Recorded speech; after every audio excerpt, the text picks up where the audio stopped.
have a way to make it like the CCU accessible. Maybe. To be honest, like they can create a CCU for it though, if they wanted to. Holy shit! My stream's coming through now. All because I was running it through administrator mode. Now, I wasn't doing that before. So I switched to administrator mode, and now it's fucking working. Been trying to get this stream up and running for the last like 30 or 40 minutes now. Anyway, Nice. we're just talking about CCU upgrades and stuff like that. And pretty much how the Pirate Gladius, people would definitely pay money to upgrade from a regular Gladius to the Pirate one, but apparently CIG doesn't like making money.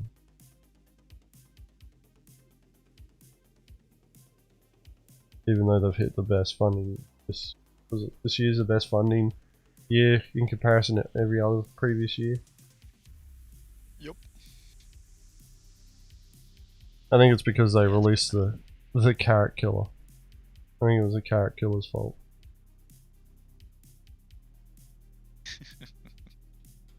Oh man, how great! I'm gonna see it happen. Gonna see it happen. It's gonna happen. Alright, let's do these songs.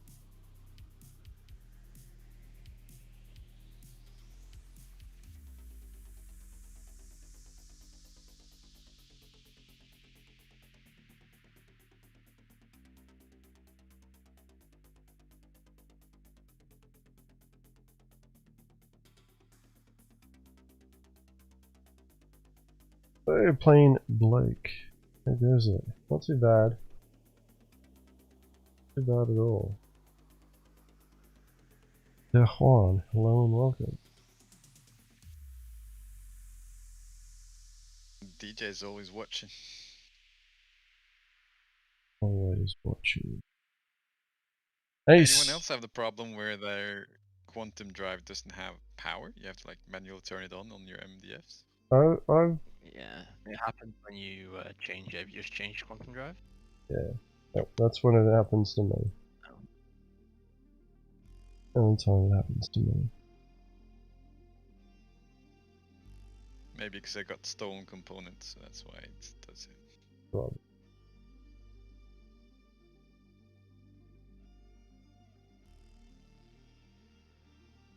Alright.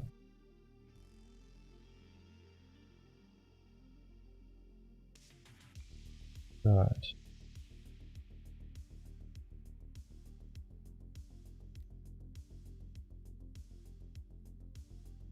We're in game view. Back to face cam.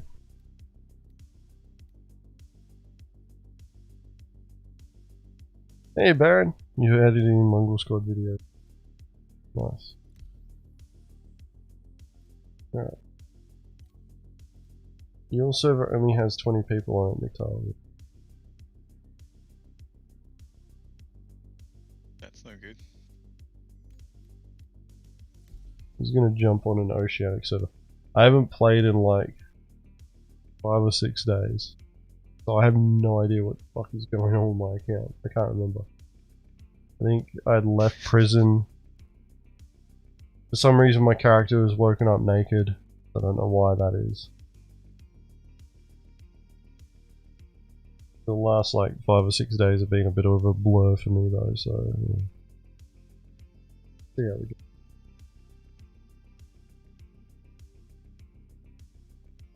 My quantum drive is powered.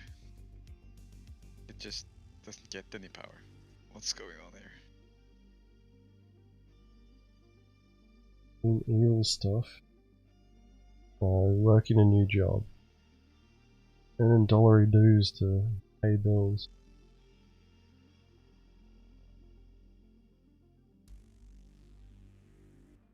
All that hype from your first hit of the patch.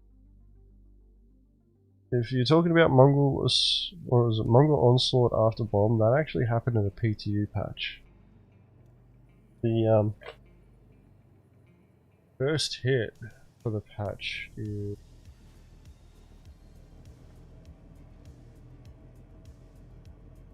I can't remember. I have to look at it.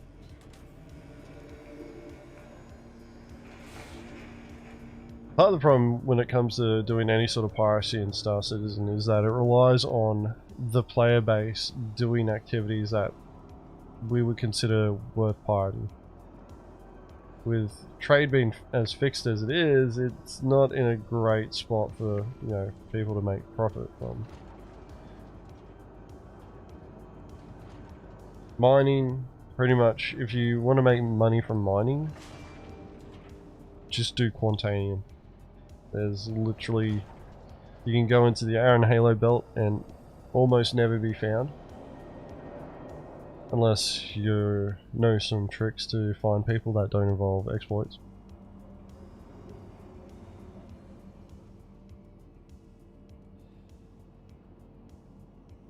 Oh, the hit that I got, yeah, my hit for the first, my first hit for the patch, yeah.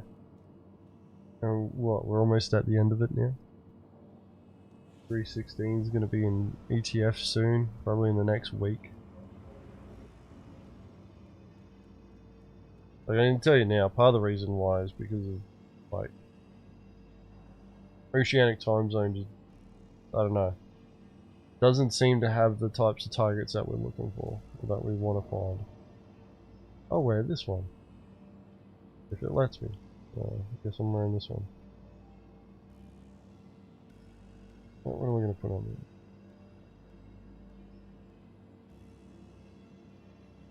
I think I'll deck myself out as heavy.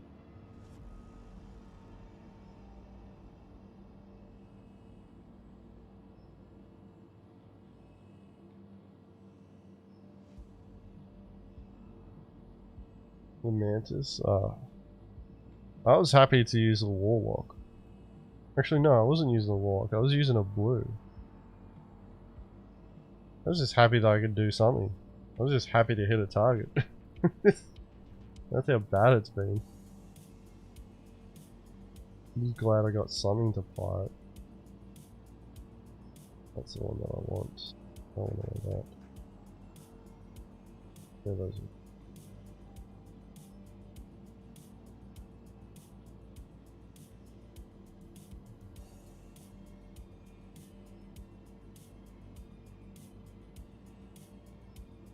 Alright, come on, where is a helmet?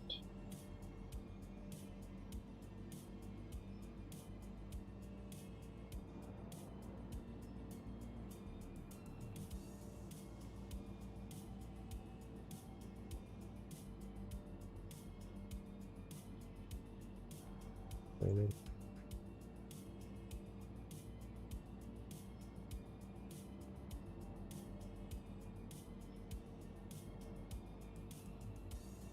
I'm just wearing meat.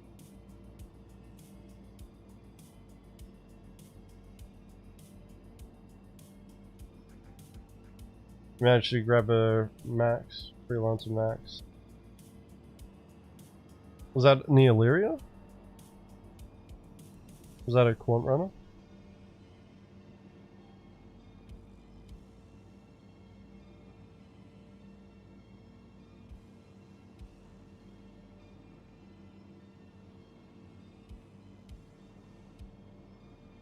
Custom, I just want backpacks.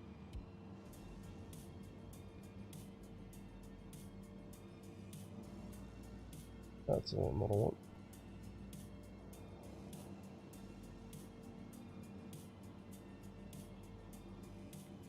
Please dip TV, hello. Ah, it is. Hello.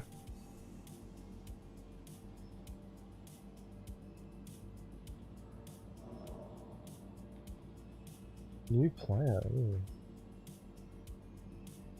So you wouldn't have got much out of the hit.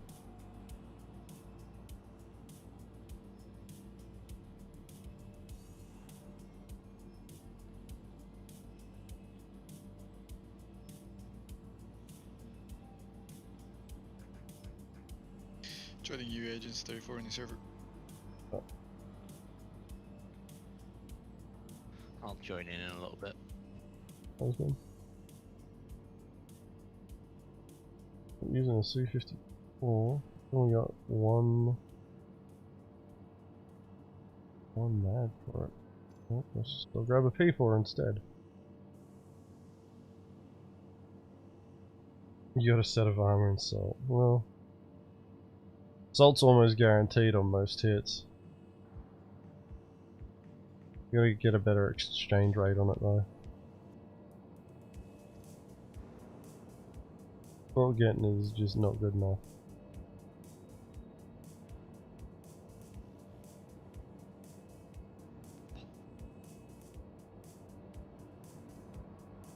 And now over here to magazines. And here. 4 onto those. One of those.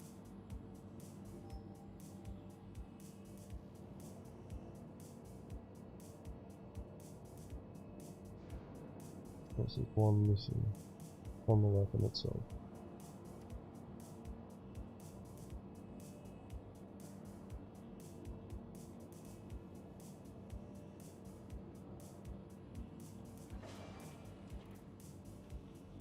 Yeah, well, it happens. People decide that blowing their ship up is worth it. Not much we can do about that.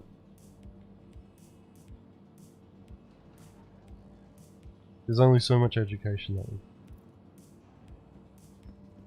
One day, when we get that cargo refactor and salvaging, when we get those two mechanics in, the game changes for us. Dust Eye, hello.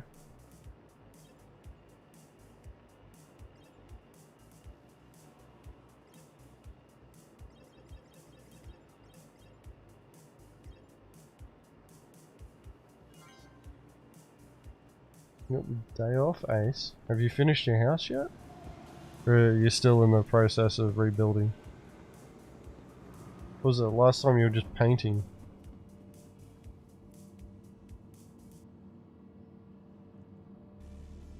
I mean, if a Danish person loses their voice, then you know it doesn't really matter. It just sounds like gurgling anyway.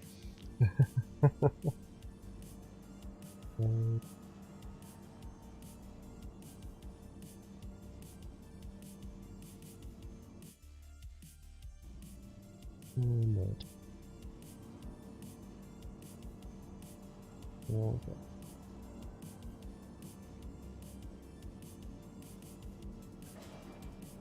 Oh, you just got your kitchen.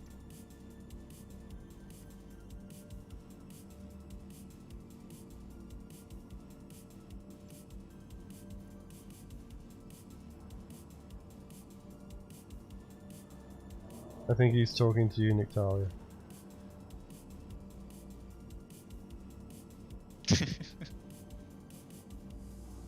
Alright, looks like my quantum drive has power on this server, so that's nice. One pen's got a med gun, track beam, heavy gear, one grenade. Yeah, it'll do. I've got enough. Alright. What's the kit sorted out? So let's get people into a party. I don't have crime stat.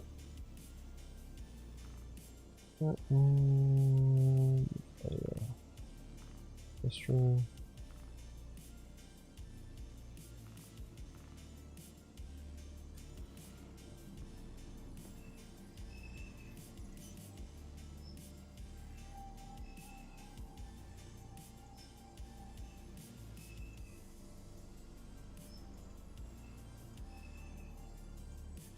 Oh, my blue is that closer. Alright.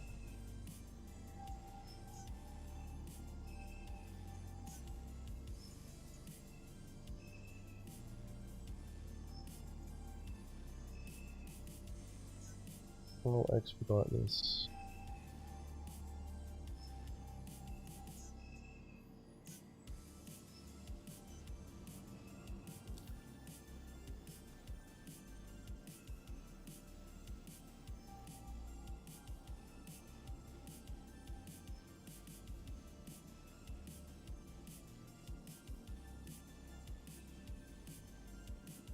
Alright. Yeah, I'm not really recognizing any names.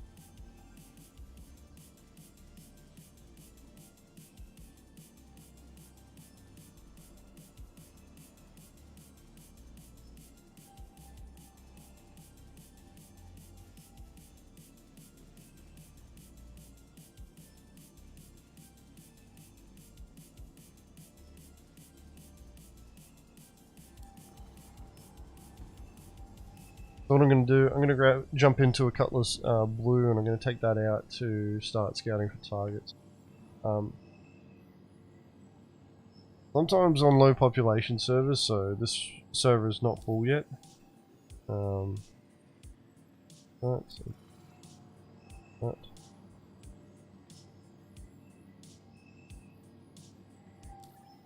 Yeah, it seems like we're getting more people. More people playing in the Oceanic time zone. It's just they're all still filthy casuals that just like to do bounty marker missions. Not enough cargo haulers and traders and miners getting around.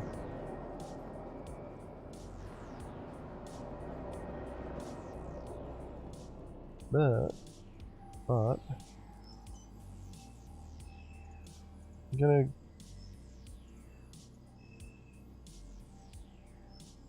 a little bit tired. I'm gonna take the blue out and see what I can see. Sometimes on low pop servers we will get more people out there that are doing cargo hauling because they'll see the low population and go, ooh, now's a good time to go and, you know, trade and all that good stuff because there's not many people on this server, so I don't have many people to compete against, and I've got a less likely chance of being griefed. Yeah.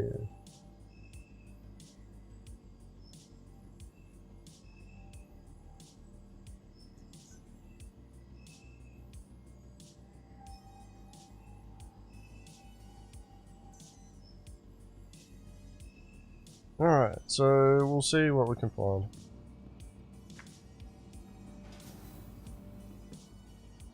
Probably not going to stick around here that much. So, again. Somebody did a player reset.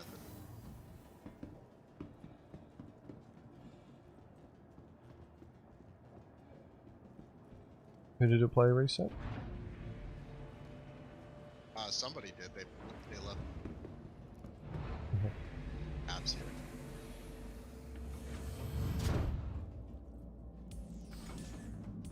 Oh, space colors on my server.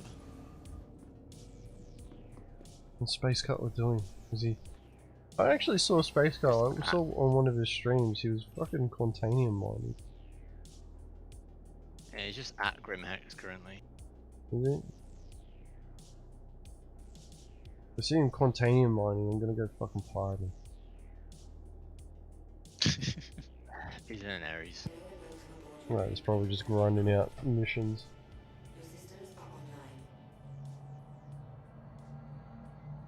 Yeah, just pirate him for the meme of it. Charge him like 1 credit.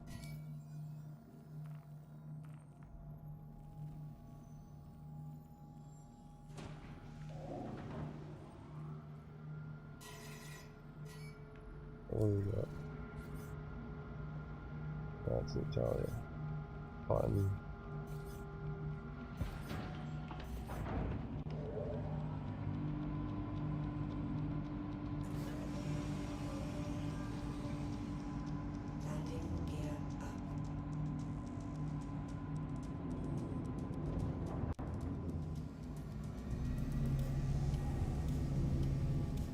So what are you guys looking forward to that's coming in 3.16?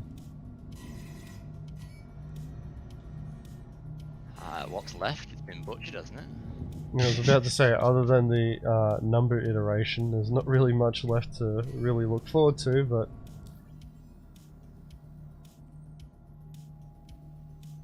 I'm actually genuinely going to go and look what's actually coming in. Yeah, I can't actually tell, like, are we getting selling? Like, selling components and stuff? Or is that also pushed back? No, that's I been think that pushed got back. pushed, didn't it? Yeah, that got pushed. Yeah, Baron.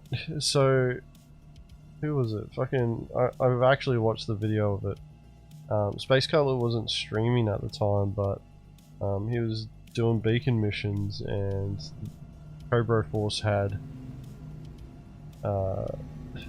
essentially set up a bait medical beacon. Injured one of their own guys to set it up, and Cutlet responded to it. And I think they charged him like 5 alpha UEC or some shit. But there was like a ridiculous amount of people there too. Like, you know, old mate tends to just kick around with a fucking entourage on his own, doing, you know, with anything that he's doing. But they had like a carrack there, bloody a whole bunch of sentinels and stuff like that. Cutlet had one friend with him, but they were pretty much surrounded. So at this point, all the things committed: Area 18 hospital, derelict spaceships, mining gadgets, Dying Star updates, Gravlev, Jump Town 2.0, Oh, jump down. and the laser trip mine tier 0. I mean, I guess mining gadgets / laser trip mine, if we could use them to blow doors faster. That's like the only real thing.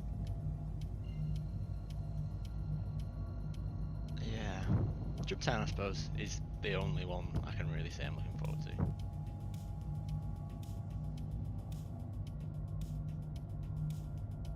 Yeah, I was pretty disappointed that they took out refueling as well there.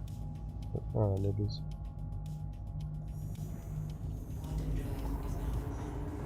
Trip The ship mines. is lacking one maneuvering thruster. Like, it's not there. Alright, you got, you know, like 16 others, don't you? You got 16 other maneuvering thrusters. You don't need. You can Where make did he do with go? that one. Maybe, Oh, I maybe don't they know whether forgot to they've put got it like on. the intent to write it. The description for the laser trip mine is just strange. Implementing laser trip mines into the game, which are explosives that use light beams as triggers. When someone or something comes in contact with the beam, the mine goes boom.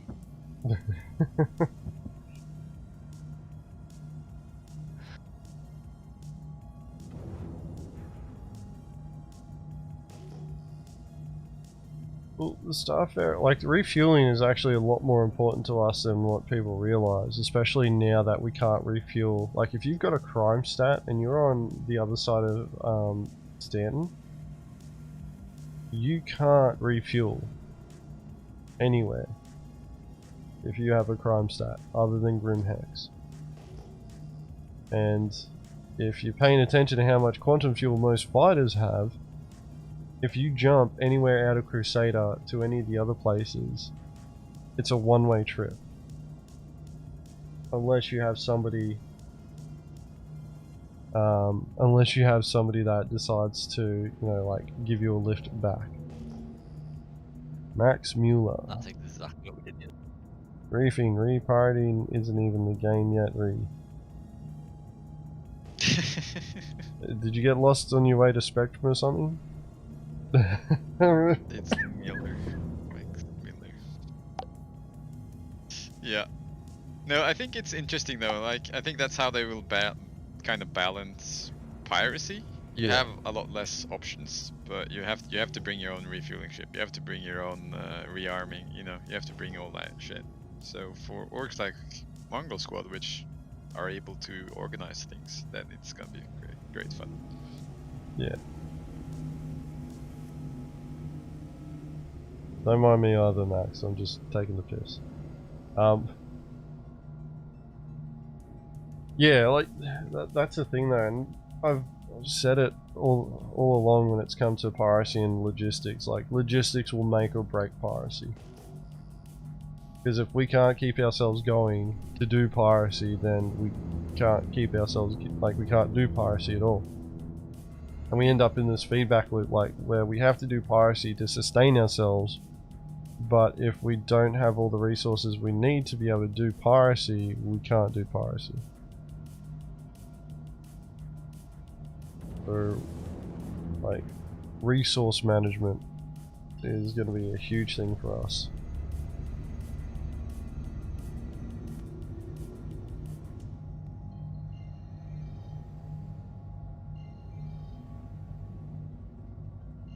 Well, as the game is further developed, more and more mechanics will open up in game, and I know that there's like, myself personally, I just want to do piracy. That's all I really care about.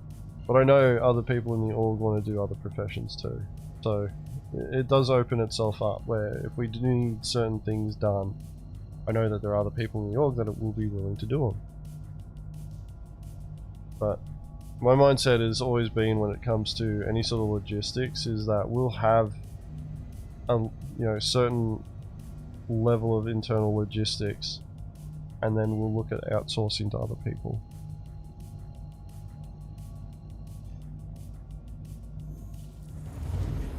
Because from a from an organization perspective, for what we do as pirates, like, we are going to need contacts for people who supply us outside of the organization.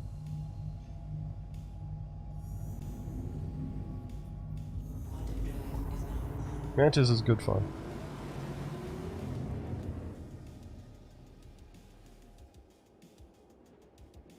You want to do piracy, everything else is a means to perform piracy. It's interesting.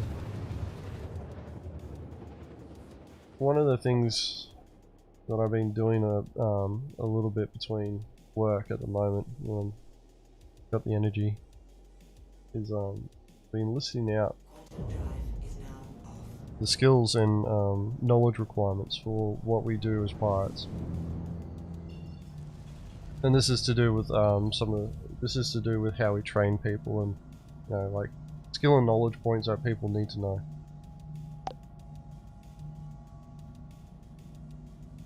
Looking forward to the piracy textbook.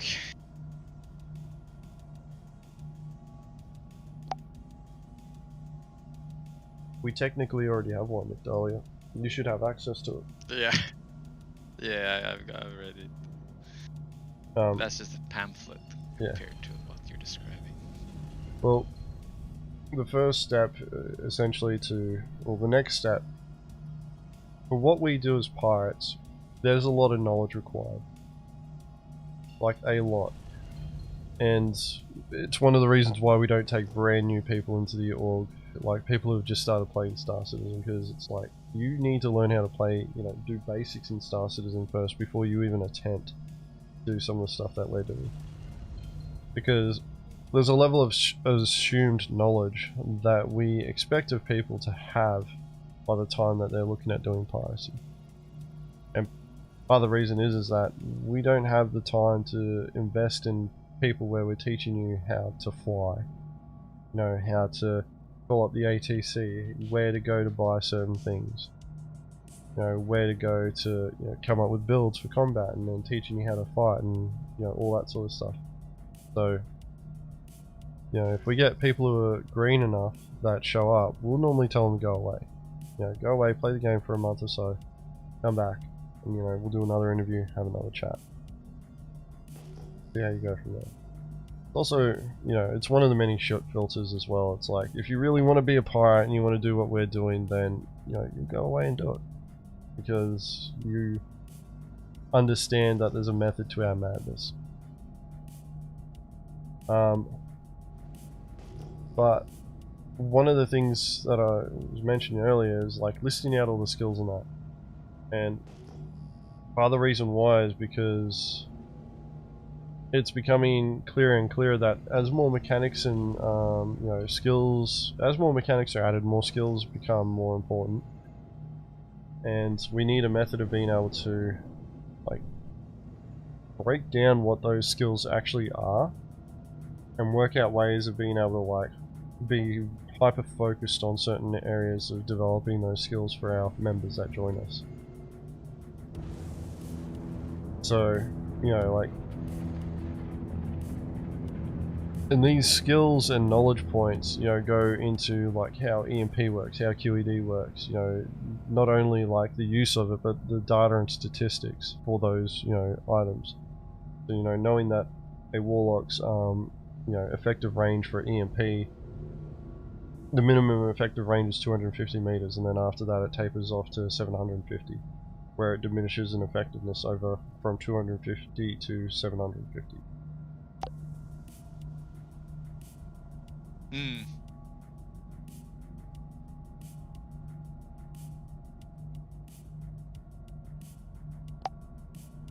Yeah, no, definitely. We need to be able to pirate people. You need to know the systems that the people you're pirating use as well, in addition to all the tools of piracy. So there's a lot you need to learn.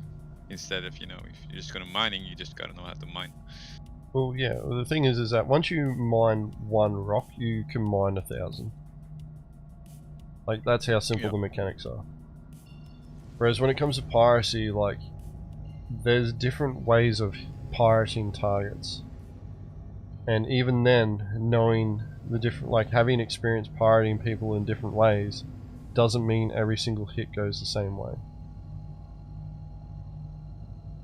Like, the variations when it comes to mining, for example, of performing that, particular skill set comes from the rock having variable, resistances and there's resistance, and then there's Mass. Mass is an influencing factor, but it's volatility or stability. So how much juice you got to put into the rock, that's a resistance. So the more resistant it is, the more power you got to put into it. But the volatility of the rock as well itself, if that's high, then you need to be able to balance between how much juice you're putting in there versus how how much energy that rock can take before it explodes in your face. But the thing is that those are just, randomly generated things, and once you know what to look for with those, once again, once you've mined one rock, you've mined 1,000. Whereas for pirates, like, we have an element that is unpredictable in what we do, and that's the other human being that we're pirating. We don't know what they're thinking. We have, like, some experience with what we've done, where we can make, assumptions. But people have, pulled out things from left field. Like, I'll always go back to, the second hit that we did on Salty Mike, where he busted out a railgun and blew one of the fucking warlocks out of the sky. No other fucking person's done that. No one else has done that during a pirate hit where we're there hitting them. And, I didn't feel bad about it at all. Like, it shocked us to start off with, and then we're like, alright, well, we gotta find them. But I was impressed. I was like, yeah, dude, that was cool. I'm glad that you got out and, you gave it a crack. He was gonna lose. Let's face it, he was outnumbered, and, we ambushed him. Successful ambushes normally mean that you're gonna, lose. If you're on the receiving end. But that's the thing though, right? It's, for some of these targets, the guys that just blow themselves up, it's their loss, it's our loss, okay, great, well done. But guys that go down fighting are actually taking something away from us, they are actually counterplaying. Yeah, well, the thing about what we do though as well is that it's always, like, we're always ending up presenting a choice. You can always make a decision on how you want to, deal with the situation.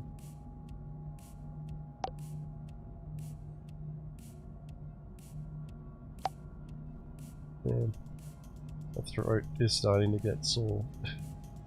And it's causing me to cough a bit, so I'll end up muting a lot and you'll see me bloody coughing. Hey Nolat. But the thing about, like, piracy is like, there's that element of choice in there, and, that players have.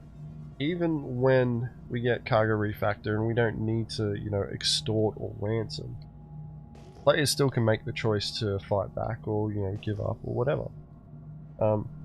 When it comes to mining, the rock does not decide whether or not you're going to mine it. Alright, yeah, it has no fucking input in the titanium rock blowing itself up. Well, that's just part of the mechanics. But there's no, like, influencing factor like, that rock has, where it's sitting there going, you know what, I don't want you to mine me. Fuck you. I'm just going to increase my resistance to the point where you, yeah, or like, I'm going to run away, or I'm going to, call in a meteor shower to, fuck you up. You know, that doesn't happen. Whereas with piracy, you know, like we've got so many variables that could happen to us that we're just sitting there like, alright, well, hey, we've got to be able to deal with that. And it presents, you know, a situation where until like you've done it long enough and you're sitting there analyzing, like one of the things that I do as the org leader is like I look at how I can train our guys better, and you know, as we bring more people into the org, bring them up to this, you know, skill level required so that they're able to contribute, you know, get over the line and all that good stuff. Make sure, like, you know, we're not sitting there wasting our time, you know, doing more training than we are actually pirating. Which, as more mechanics are added to Star Citizen, it's becoming a genuine fear of mine that the amount of training time that has to go into, you know, becoming, you know, proficient enough at piracy to be able to contribute to how we do piracy in Mongrel Squad. You know, it's a genuine concern of mine that it's, you know, growing and growing every time they add new mechanics that have to do with like cargo hauling, mining, even just combat. When they change, you know, stats of components even. Like for 3.14, when they broke EMP, they made it so that you could only disable a ship at under 250 meters.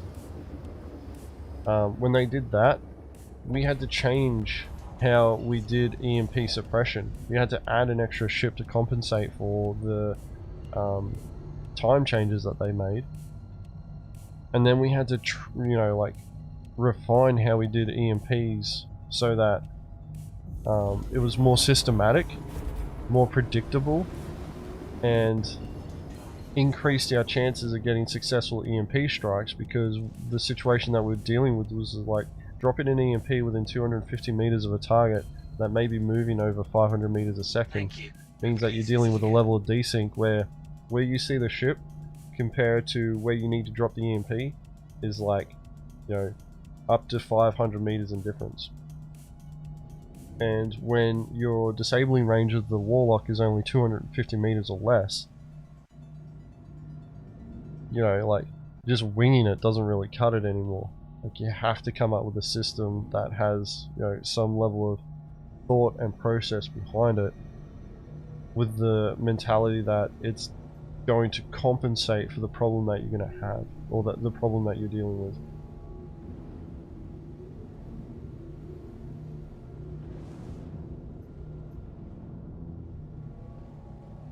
Yeah, unfortunately, Nibbers, it's been like this for pretty much since the implementation of it. Like, it's just the way it is because of the way that they want the UI to sit in the Cutlass itself, and then the center of the screen, because that's what it's based on. It's based on the center of the screen.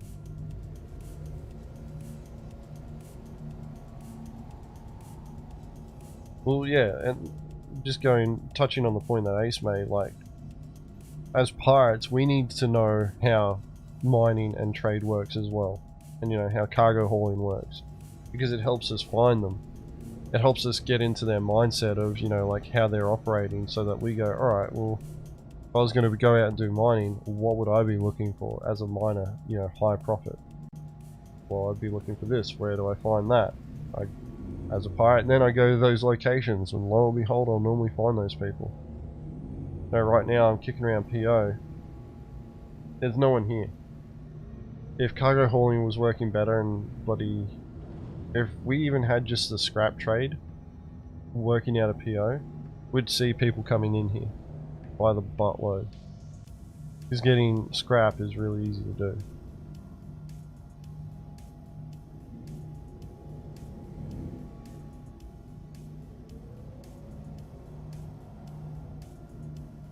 But another thing... Do you want me to share some bounties? I'll just farm some bounties while you scout, because I gotta get money because my rental Warlock stopped being useful. Oh, yeah, man. Don't need to share them though. I'm good on credits at the moment. If you want to share them with the rest of the group, you can. Yeah. Since you guys are scouting, I'll share the bounty. Or I will make money while you do all the work. Yeah.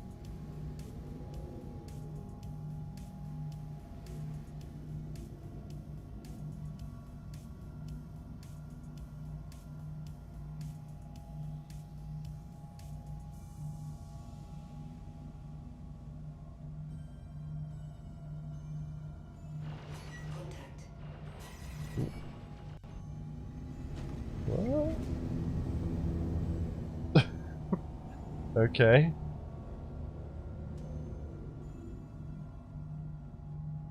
So a red just showed up, a bad guy just showed up, a hostile just showed up and got vaporized by the fucking station turrets. Seems legit. Have you guys had the bug where you spawn a ship and it just gets destroyed by the station turret at Everest? Because that happened to me twice. last Yeah, I've week. had that. It's nice of them.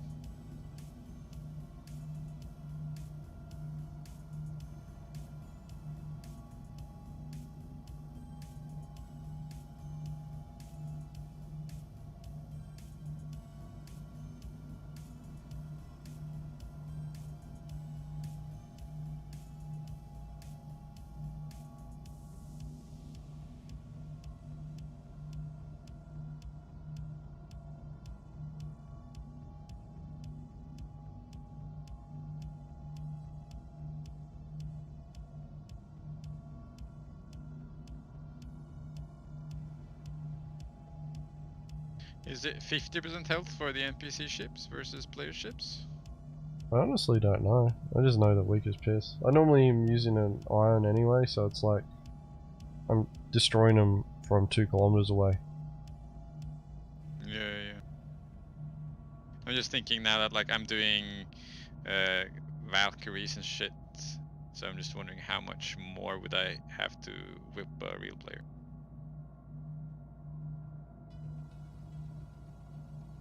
Because with Gladius they're super easy at the moment. But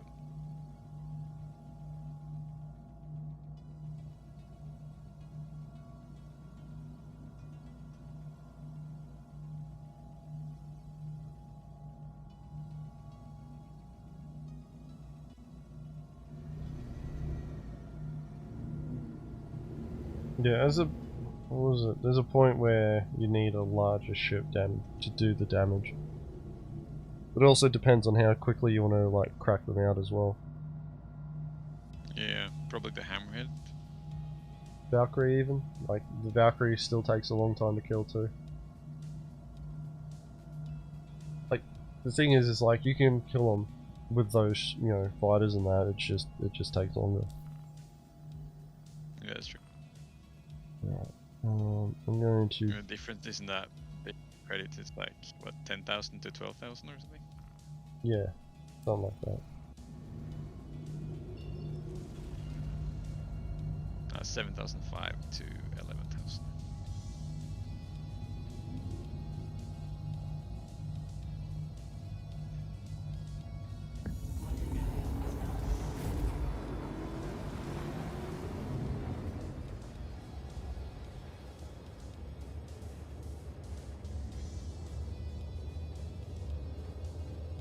But yeah, so I've been listing out all the skills that, you know, a prospect, so a trial member that's going through Mongrel Squad.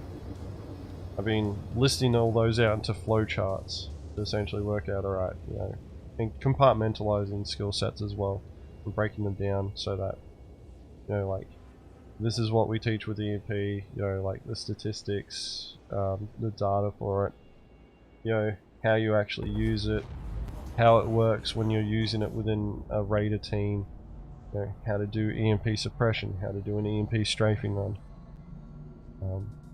you know, the callouts that you need to use when doing it, you know, the actions that you need to take when, you know, something happens, and you know that something can be a plethora of things like your EMP stops working. What do? Your teammate's EMP doesn't fire, you know, or it has no effect. But your teammate blows up. What happens? What are you expected to do in that situation? And then we list all these out with the intent of, you know, exposing new people to, or trial members to, you know, a vast range of scenarios that they will encounter out in the PU. And the idea is that we're essentially doing what's known as battlefield inoculation, where we're exposing them to conditions that they will experience when they're out, you know, doing hits against live targets in a controlled environment. where they can, you know, they'll still be under a bit of pressure because they're expected to perform, but it's not like, you know, the situation where all eyes are on them, and if they fuck up, you know, all the other people in the team lose out on the prize as well. But it's important that we, you know, like go through all that training and organize ourselves like that because of the expectation that I've kind of built within Mongrel Squad, that you need to be of a certain skill level to be able to be in Mongrel Squad, and people have a certain, you know, expectation and standard now of what you should be capable of doing. And the thing is like, anybody in this org can play with other people in other time zones, and even if they don't fully, you know, like we have a lot of Europeans in our organization that don't speak English as their first language, and you know, when they do speak English, it's heavily accented.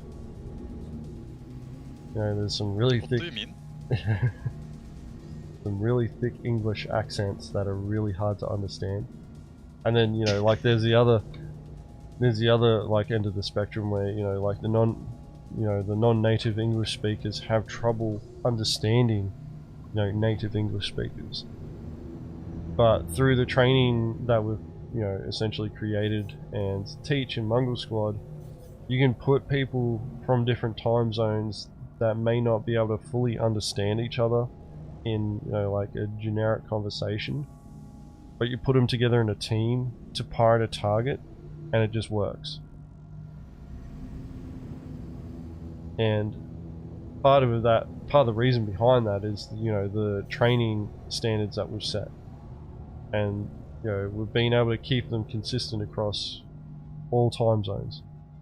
There are small nuances that will play out, which is normal, you know, like, but that's more on an individual level as opposed to a time zone thing. We've been able to keep the standard, you know, the same across a time zone, and people may have little individual things that they like to do, but because we're all experienced in what we do and we're all taught the same way, we're able to operate together without actually, you know, people sitting there essentially going, "Can you say again? I don't understand what you're saying." I know there are people in this org that have problems understanding what some people say in a general conversation, either because their accent's too thick, or, you know, if it's a native English speaker, they'll be speaking too fast. But as soon as it's a piracy hit, it's like everything just gels together. Even if they don't fully understand what's being said, they know, like, the expectation of what that person is doing in a specific role. They know what they're supposed to be doing because they're being taught to do it as well. And, you know, like, everybody's taught the same, so we all do it the same. Can hear you English lessons, okay. Yeah, it's something that, it's a unique challenge to deal with too. Like, just, I've always been of the mindset that I want to try and, you know, provide the capability to everybody to, you know, join Mongrel Squad. You know, even if English isn't your first language. There are some people that just weren't able to perform to the level that we needed, and part of it was because they couldn't keep up with, like, understanding what was going on, and because of that they weren't able to, even after we taught them the stuff that they needed to learn, they didn't understand English well enough to be able to work effectively with the group, and that made a huge problem for them. And it kind of demoralized them in what, you know, they were trying to do, like, because they wanted to do the same stuff that we were doing, but the only way that it would actually work is if somebody else who spoke their language was talking to them in their language. And during a hit, we can't have like 6 different languages going off in comms. Yeah, translator. Yeah. That said though, we got a lot of French people in this org, so we'll probably end up with a French contingent. Just stick them all in their own little group and they can all, you know, go off into their little corner of the verse and, you know, pirate. The French corner. Yeah. Go and pirate bloody, Yeah, I think I read today that for English speakers, the second language English speakers outnumber the first language English speaker 4-1. Yeah, that doesn't surprise me at all. The French Legion. Yeah, yeah, the Foreign Legion. Yeah.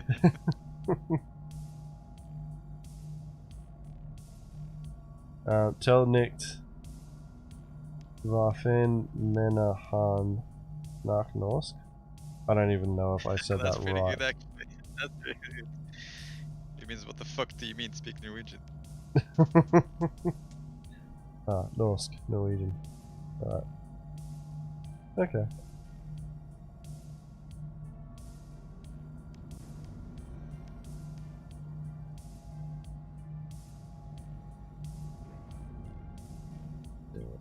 Mario, what aren't you on? Thinking, I hunt with my shields on. Not really. I'm in a colorless blue, so Careful what you There wish. he is. yeah, he heard you. Oh god, I was having a good day.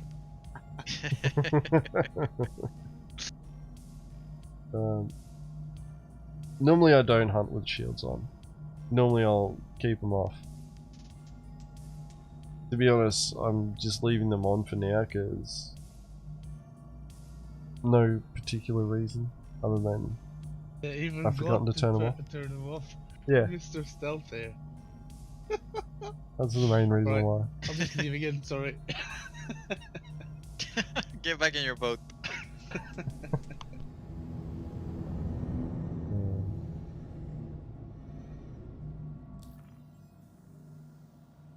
Oh, I'm gonna head I over hit there. an asteroid. It's really fun how weird your ship handles when you lose half of it. Sometimes you don't notice anything, but sometimes it's just like so yanky. Oh, Yeah. brother. Regina just woke up. 3 people over to.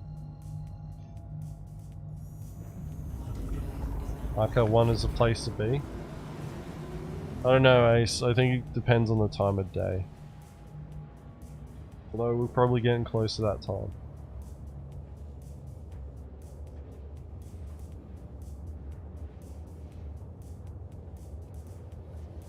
I just sat there, there wasn't anything. Could also just be the server. 36.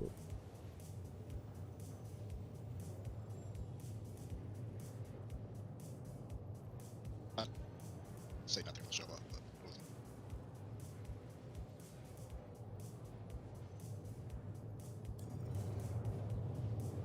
We'll check out Hurston, see what's around there.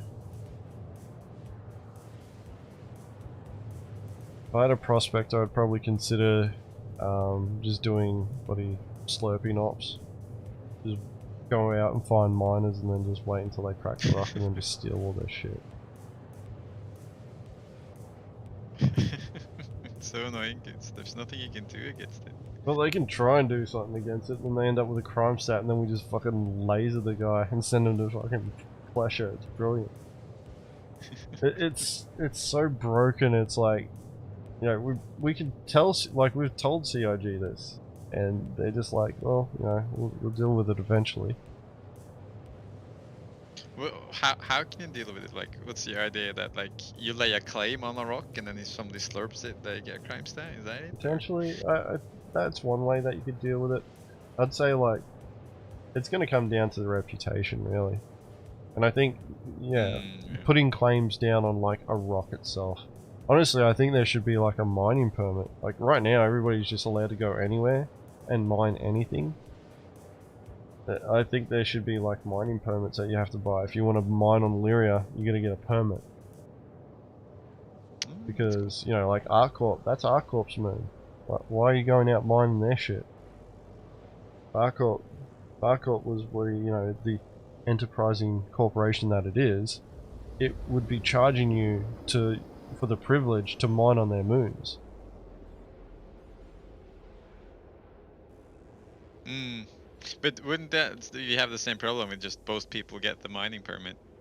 Say that there's one alt in Mongrel squad that has a mining permit and it's only used for slurping and never anything illegal. Well, that's where you could do the whole, you know, like mining claim scenario, where once you find a rock and you start mining it, you have claimed that rock, and therefore you get the spoils from that rock. Yeah, that makes sense.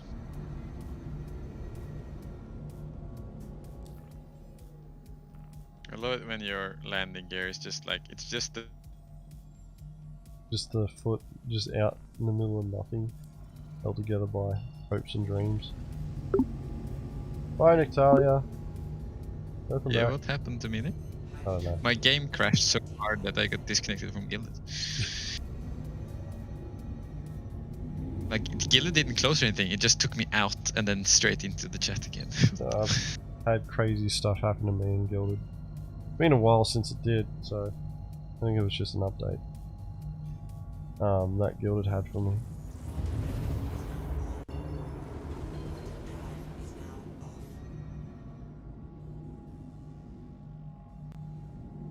The Immortal Carnage. Hello.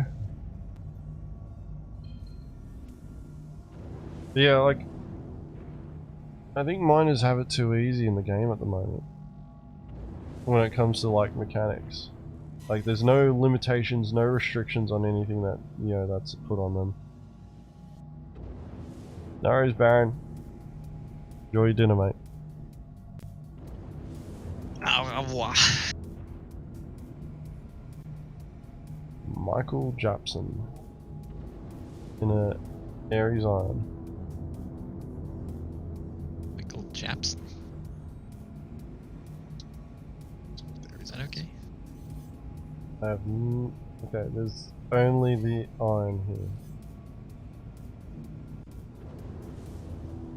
Here at Everest Harbour. Alright, I'm gonna bounce down to Lorville. Might need to bounce. Down server. I thought you were jumping off comms? No. No, I just jumped on. What do you mean? You said you were jumping off, don't try to gaslight us. No, I didn't. What's the stream back? I'm gonna talk here for a minute because I've seen like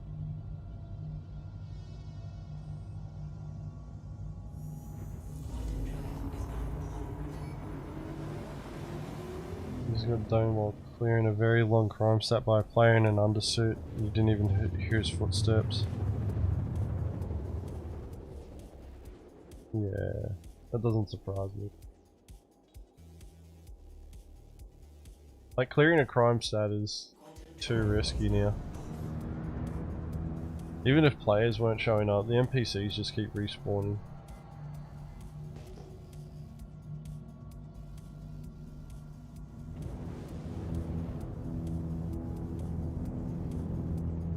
What chip do you need me to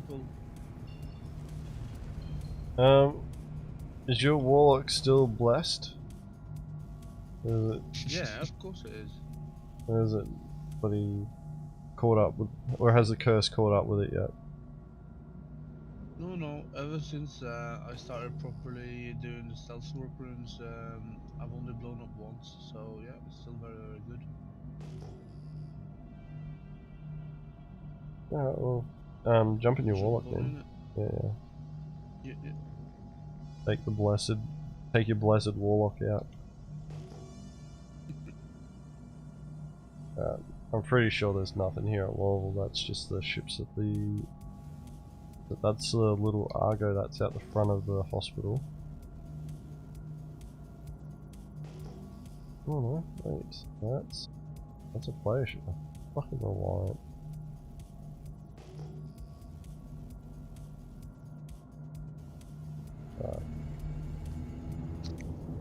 line. Tana. Yeah. Oh. Watched him leave here. Yeah, it's a tenner. Oh shit, I spawned in my ship in the hangar in Grimhex. Nice. with one wing. It's alright. You Much better than that. don't need wings in space.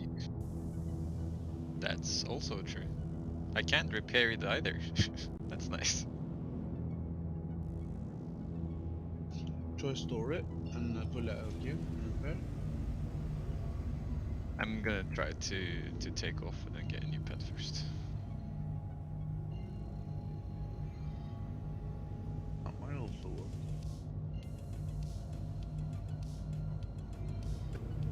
An asteroid.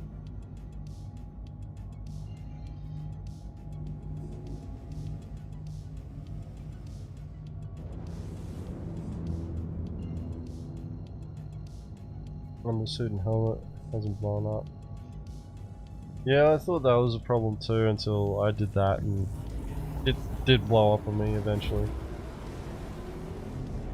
Yeah, and I bring gear into mine, and it's not a problem. Because I just don't blow up in Warlocks. Well, that's because your warlock's I blew up blessed. a couple of days ago. Like, yeah, I never bring anything except a flight suit and a helmet. A flight helmet. Oh no. My Gladys is spinning, I can't stop it. Fuck.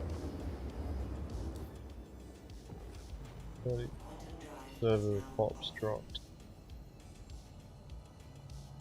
Well.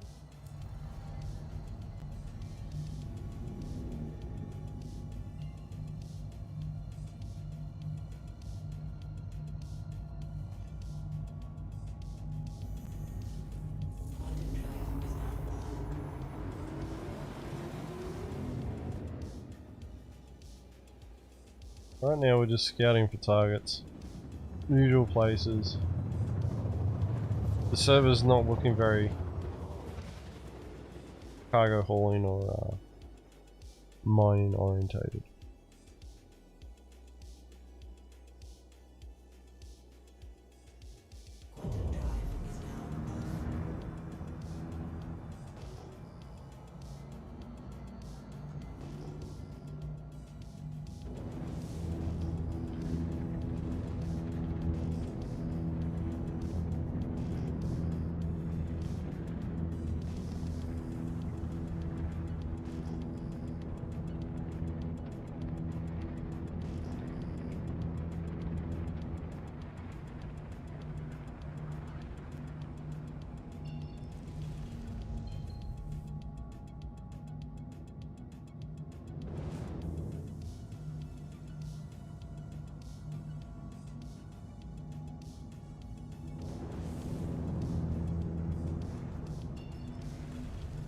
What do you all think CIG is going to do about Jumptown 2? What do you think they're bringing to Jumptown 2 to make it feel like how Jumptown was?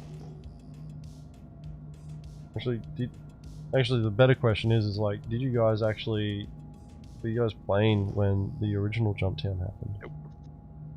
I was not. Me neither. I was. I just was so far out on the fringes of the community that I didn't actually realize or understand what it was properly. I went there once and I got shot and I never went back because I didn't know who business being there. Couldn't defend myself, so no point. No reason to get upset, just avoid.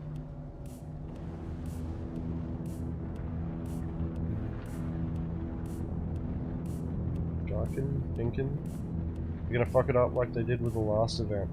Are you talking about Ninetales or Xenothreat? Because they ran into two events pretty close to each other.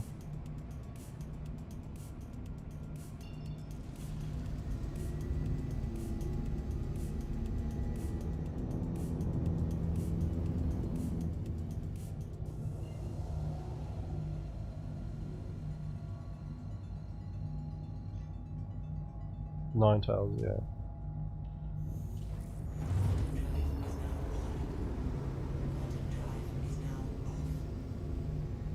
I didn't do much of Ninetales myself.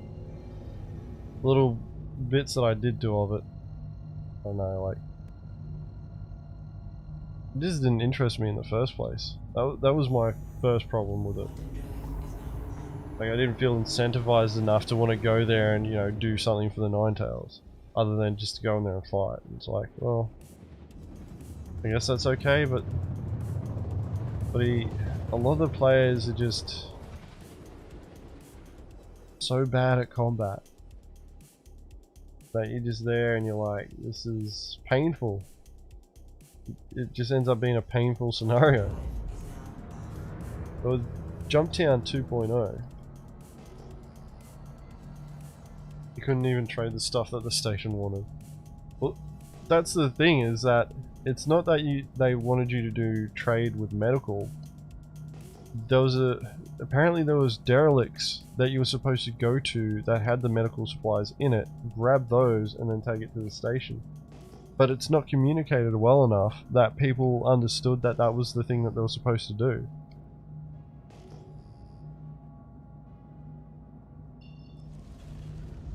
I have a Constellation Andromeda at Everest. Ruin Blade. And Andromeda. there was loads of bodies here as well, so I reckon they might be trading. Oh no, there were loads of medical gowns, sorry. The bodies would be down at Earth.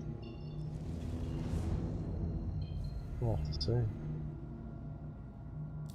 I'm set up between Lyria and Arkel 1 in the Mantis, so if I need to move, give me a shout. Gotcha. Yeah, I'll just tail this bud, and then there's a Saber Raven also just spawned. What people are? Yeah, we've just had like an injection of potentially 8 people.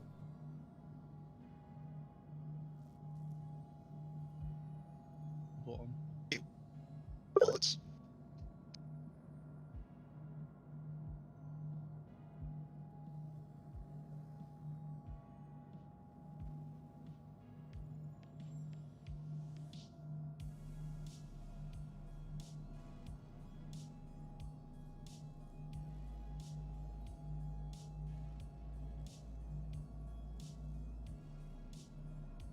And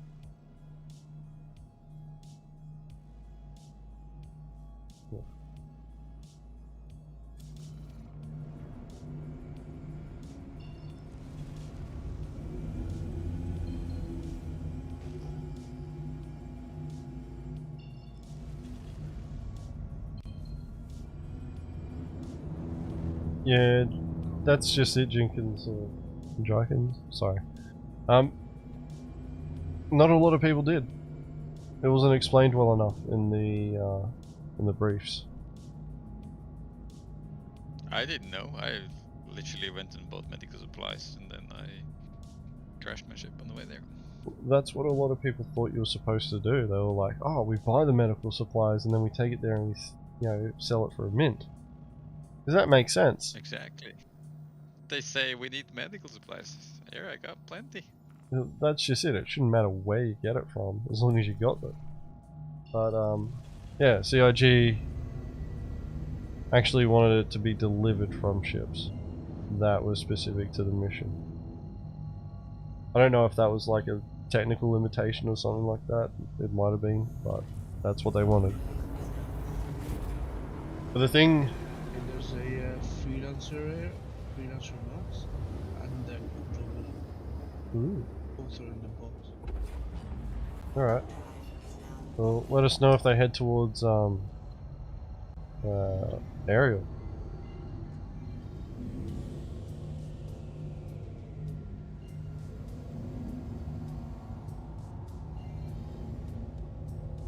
Milgard and... well, actually Anderson's on the day side, but it'll be night side soon.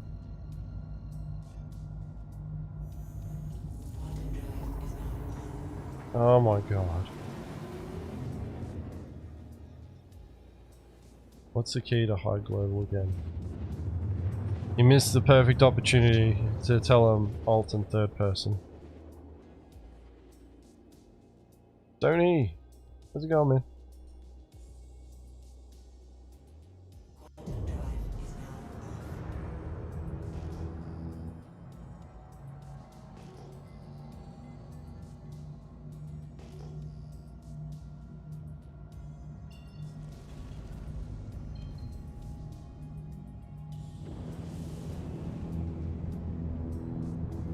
just started work. Sounds like the worst thing you could be doing today, Stony. Starting work? Well, actually, are you almost? You almost starting work? Coffee's almost done.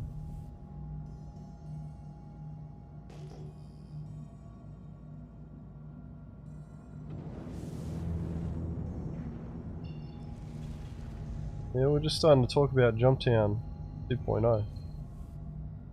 I think what CIG is going to do with it, like the original Jumptown, part of its uniqueness was the fact that it was player driven, and it was, you know, a version of territory control, like a bit of a king of the hill type scenario. It's just, it was player driven.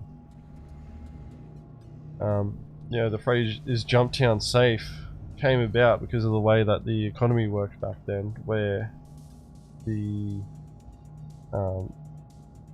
commodity prices were isolated to servers. So if you got onto a quiet server, there was a high chance that the commodity prices were going to be good. But you'd see people, you know, who'd want to go to Jumptown, they had no interest in, you know, doing PvP or anything like that. They would ask in chat, is Jumptown safe? Because they just wanted to be able to go there, buy their drugs, go back to Grimhex and sell, and just keep doing that back and forth. Problem is, though, is that Jumptown back then, like, the sell time for drugs was really short. Like, you pretty much go there back and forth between Grimhex and Jumptown to make bulk cash. Which is actually, like, it attracted a lot of players there because they wanted to make a lot of money.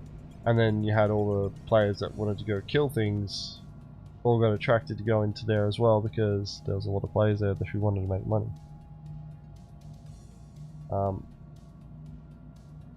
So the thing about Jumptown though is that if you want to try and encourage any sort of like that sort of territorial, you know, like gameplay, you need to incentivize everybody to want to go there. But if COG, like, other problem that the community has is, like, we don't know what CIG's intent is. Like, we don't know what their goals are, why they're even bothering with a Jumptown 2. You know, like, why are they bothering with it? Could they do it easier? Fucking oath. You know, it wouldn't take that much effort. It's artificial though.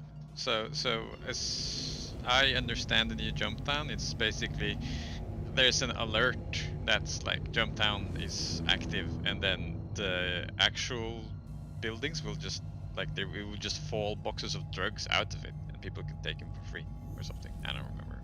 But it's like it's kind of weird, isn't it? Well, the thing, you know, people are gonna go there to grab free drugs, so you can go kill them and take their drugs. the problem with that though is, like, because like the current iteration of what we have for drug selling is that drugs have a very low demand.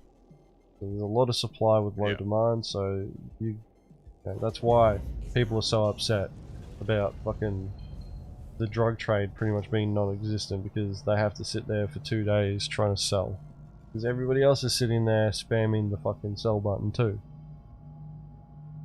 If they wanted to turn Jumptown into that dynamic, you know, location that it was, you know, when it first happened, they need to introduce a resource that makes a lot of money very quickly and that has a high demand for it.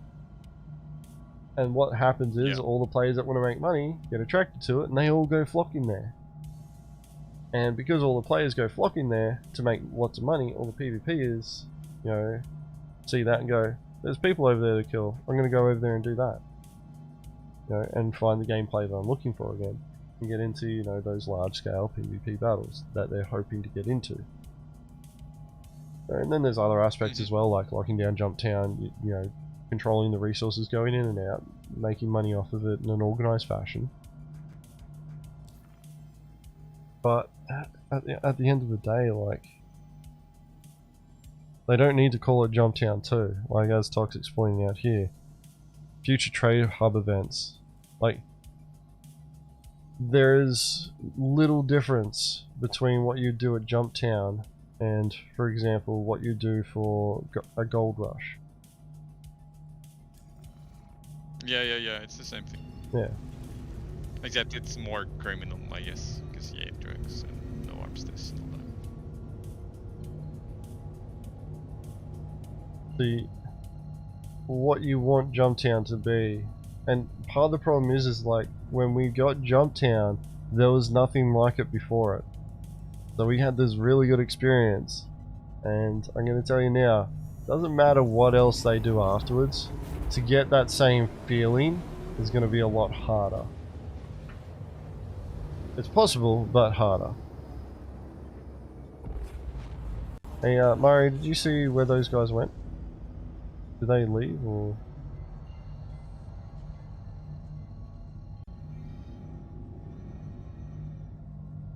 Mario? Oh shit, I was muted. Yeah, he jumped. He jumped out of planet. I checked Theus because I know some people trade there. But I can't find him at Theus, so he might have jumped back down to Laura for some reason. Possibly. He did not jump to OM1, and you had to jump to OM1 to go to either Aberdeen or Ariel. Okay.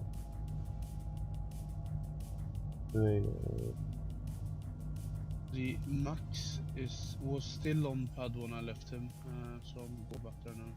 Okay, I'm gonna jump to Ariel then. See what I can spot there.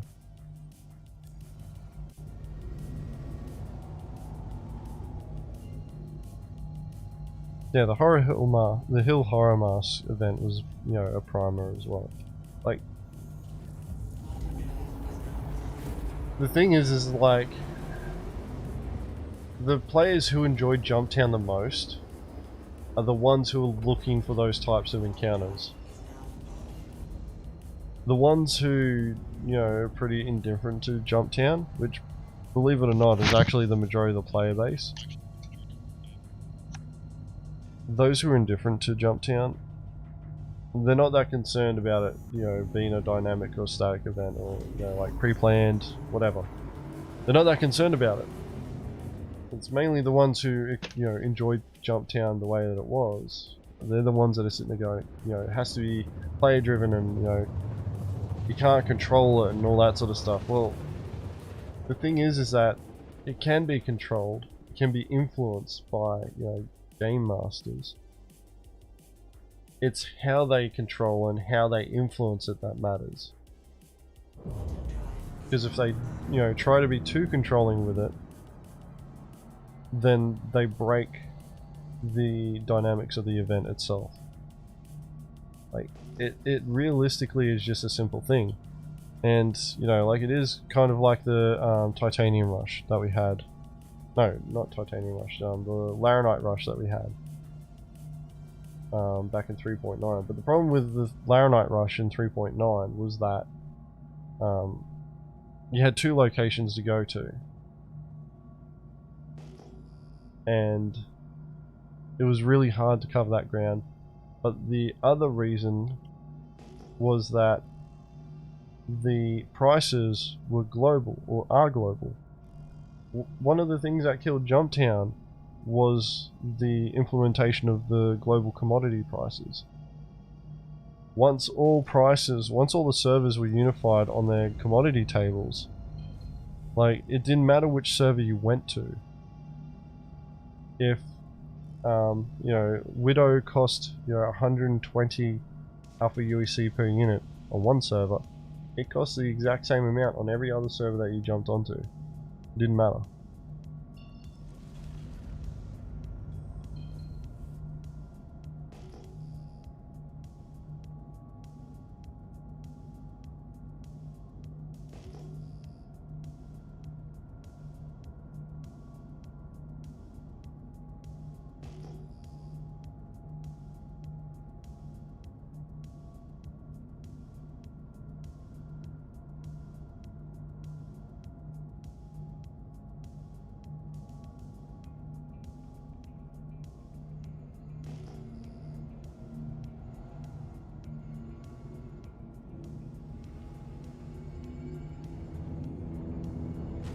Keep 18.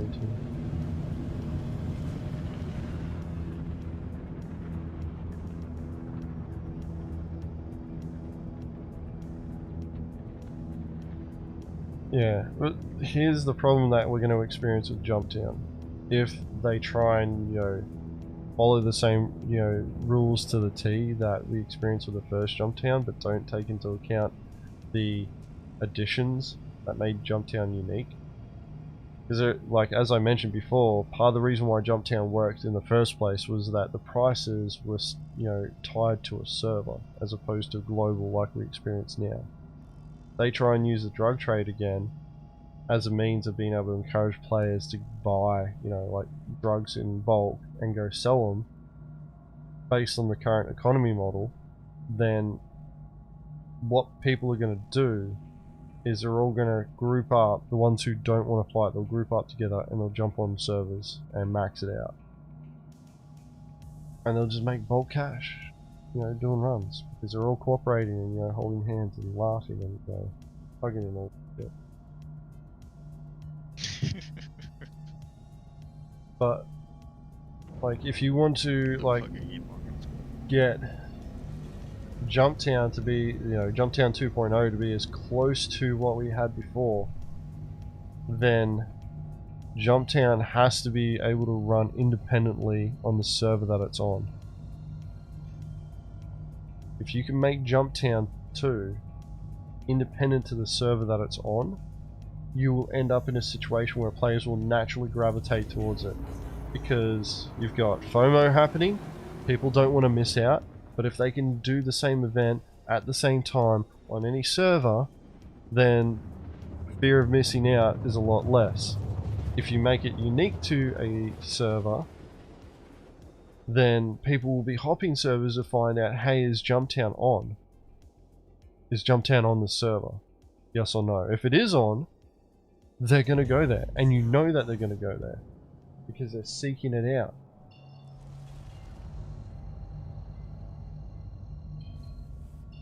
Yeah, that makes sense. And by isolating, like Jumptown to the server that it's on, and then making Jumptown, like whatever you're incentivizing to draw players to it, making it, like lucrative for them for their time and effort. Yeah, Xeno threat working on the server, Xeno bug. Exactly, like people jumping servers to find a good working Xeno threat. And if you didn't want, people showing up for the Xeno threat that you're on, you just tell them, yeah, it's bugged. Why would you doing it? Or if you wanted to just fuck people up, yeah, it's working, you should come. And then they just fucking get ganked.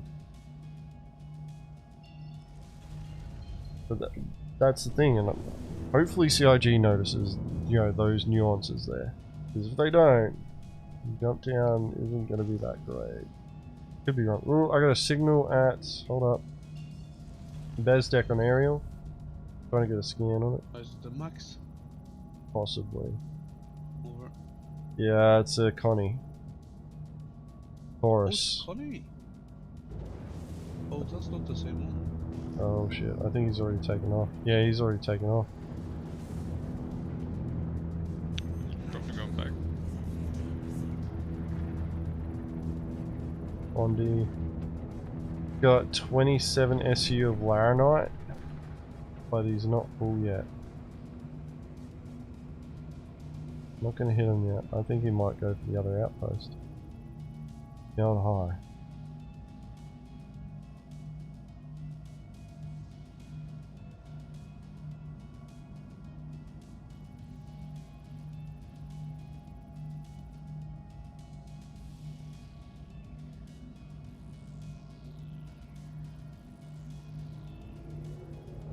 They don't know about... They're probably going to sit there and complain about the orbital markers being bugged. Or correction, quantum travel beacons. Alright, they've just jumped.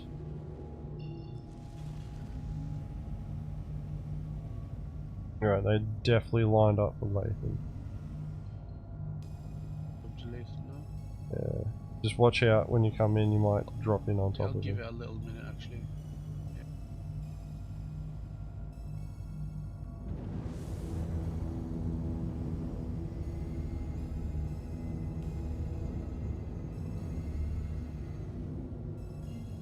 orbital marker to jump to. Yeah, that'll do.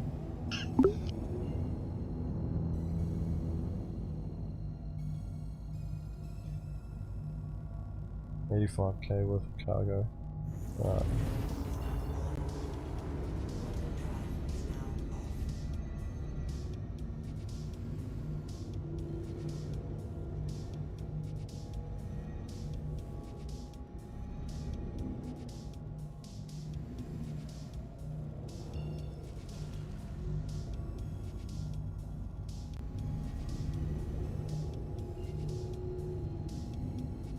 Alright.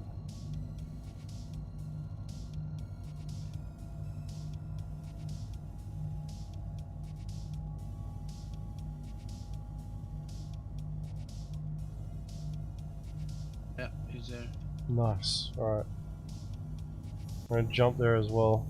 This guy seems to be moving pretty quick. Getting there, grabbing the Can we stuff. set up anywhere? This will probably end up being a pursuit, so if you're able to get to Hurston pretty quick there, we can use you as a backup QED On the way. and get you to deploy snare when we're away from the outpost far enough.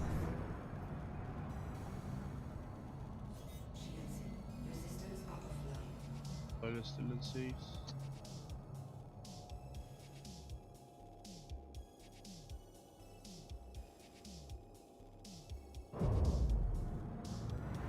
Alright, I'm at Latham.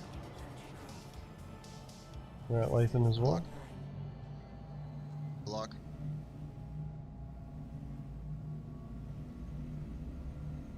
I'm not seeing you, Wolf. Dropped in.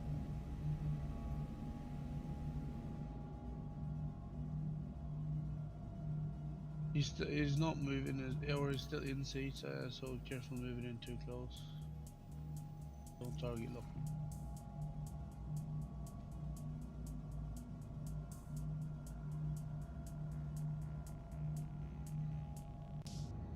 Out of seats. I'm gonna move in and go high.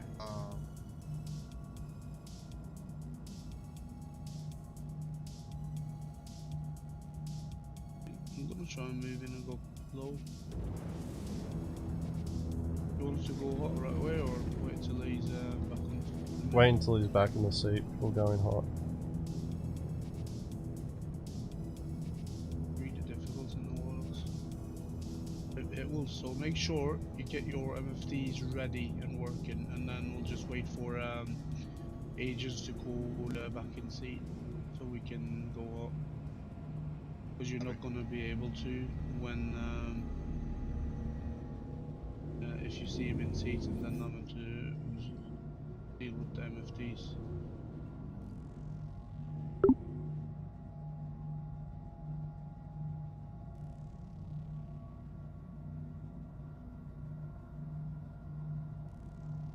You want me to go low? No, you go wherever you want. Stay low, because you guys will hit him from below and chase him up. Try and get in a position where you're going to be hitting his rear shield, so just scoot in behind him.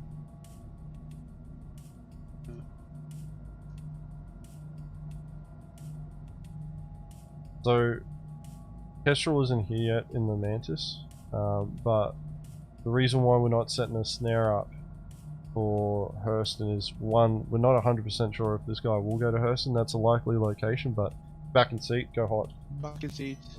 Shit. Not moving yet.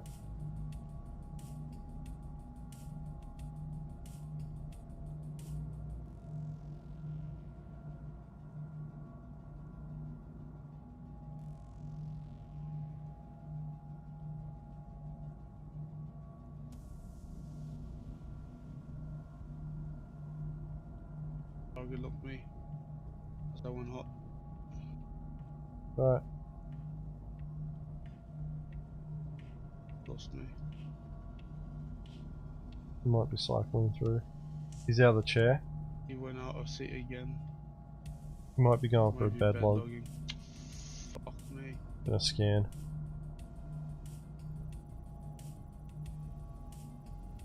I want to know what we're about to lose. They bought 14,621 titanium.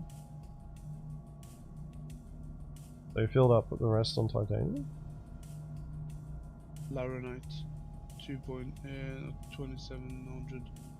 Yeah, that was the same as the last place, so they mustn't have had any. Yeah, he bedlocked. It's just been logged. Wow. Yeah, that's my fault. Nah, even if bloody I hadn't even spotted you, bloody I'm above him. As soon as he would have taken off, he would have seen us and just done that. Bondi 8-9. You shouldn't. Wait, hold up. Signal's back. Wait. Oh shit. It's He may have logged back in on the server. Turn off. Yeah, I'm off. Oh, oh, oh, oh, oh. Yeah, it's him again. Don't notice us. Not yet. Shields are still off. I think Sal's having some issues with Gilded.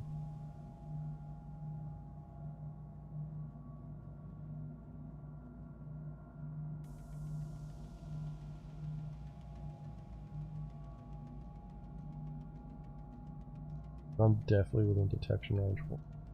Oh, off. He's back in chair.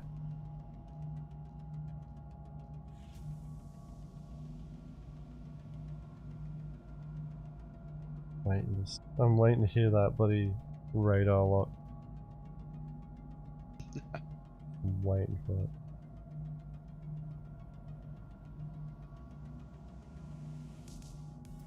That no one is moving. Got him targeted. I'm not seeing anything. Yeah, he's starting to take off. Hold up, hold up. He's moving. He's staying level though. He's staying close to the ground. He's looking in your direction. I think he's gonna ping. Just think very small thoughts. His shields are still charging. Yeah, I'm still off.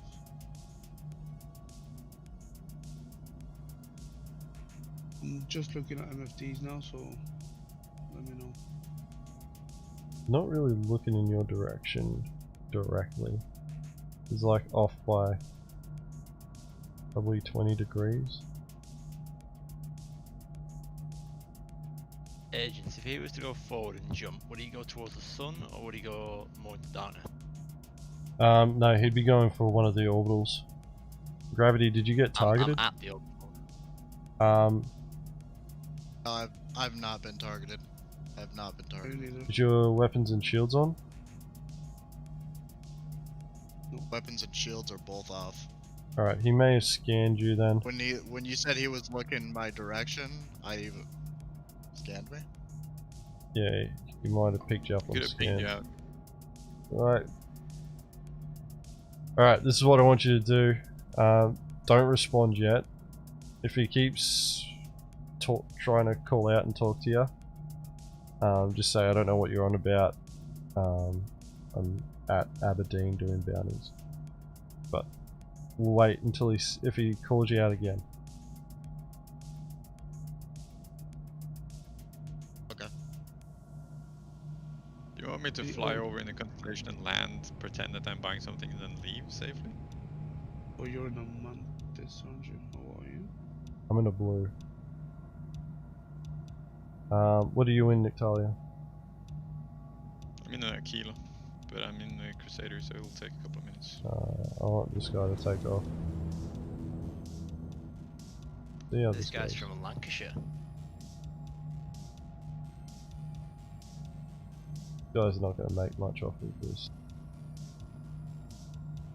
He could lose it all. What's the total cargo value there? Only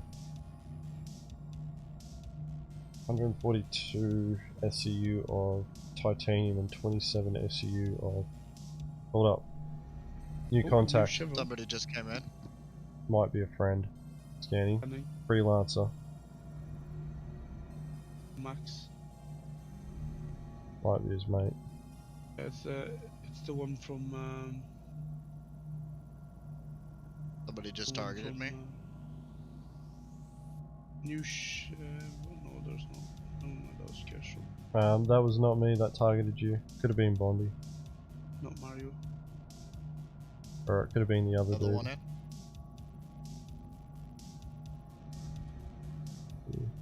Alright. Prize at the moment is the... what's it called? The Taurus? Constellation. Not worried about this freelancer yet. Max. 10 I in think your it's, direction. He's got you targeted. He's I think headed it's my the Max that's direction. got you targeted. Yeah, he's looking at you. Okay, I just got targeted then. Yeah. For a second. Total profit. Okay, so total worth. It's the Max. He's looking at you, agents. Right. You can just bedlog again if he wants to get away.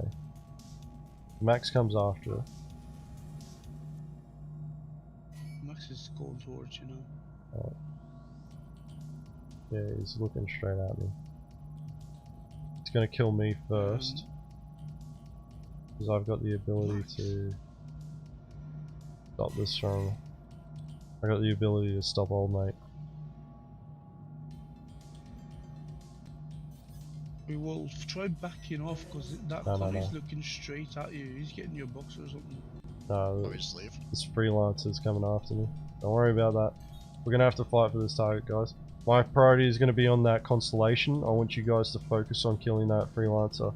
As soon as that Connie takes off. Copy.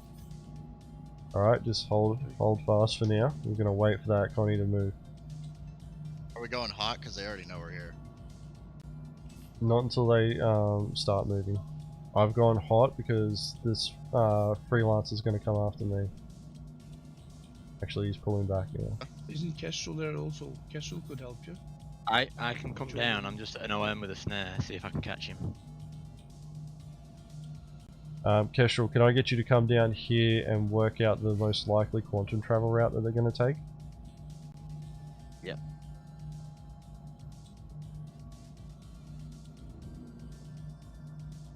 I just got targeted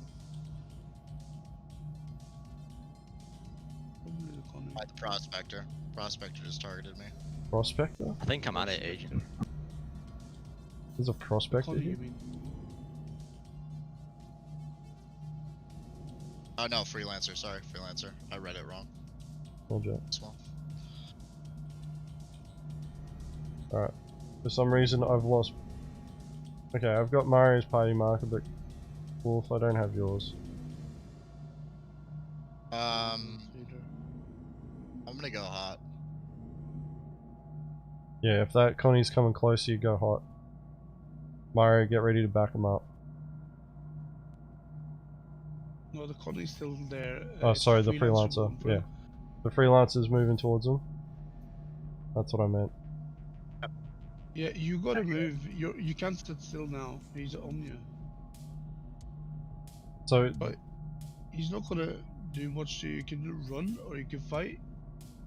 What do you want me to do? I can fight him.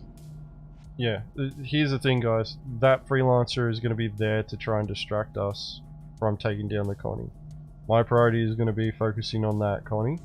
I want you two to focus on the freelancer, but we're not going to do anything to these guys until that Connie starts moving. If the freelancer attacks you, fight it. That's probably when the Connie's going to make its move. So Warlocks, your priority is going to be destroying that freelancer, and then you'll help take down the Connie.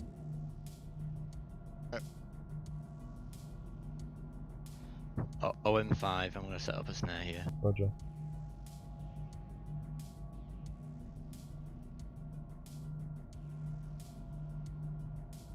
Just a waiting game at the moment.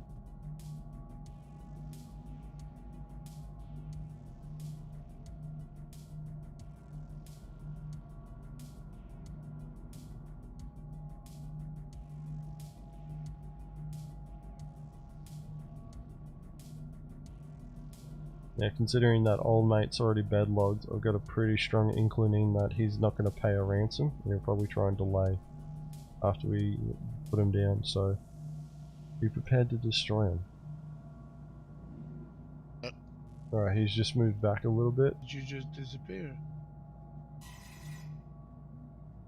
Wolf, what happened? What? You just disappeared completely from me. I might I'm just be out still of here. range. I'm still here. Yeah, I'm not getting a marker or nothing. Are you in the party, Wolf? I don't think you are you? I might not be. I might have gotten it too late. I did accept it, but it might have been pretty late. You're not in the party. Okay. But invite Fair sent. enough. There we go. That would explain Got it. it. Hey, we can see him now. Alright. Oh, I got it. missiles fired. Missiles fired. Alright, go after him. Go hot. Go for him.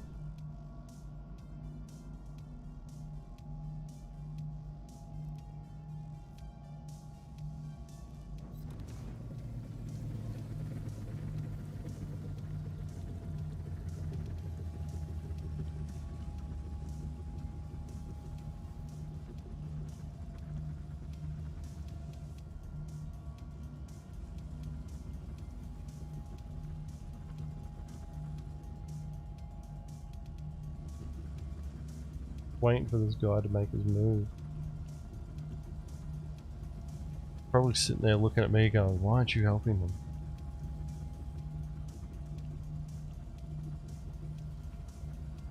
Shields are almost down. Alright, here we go. He's Shields are down. reorientating. He's moving. I'm moving to intercept.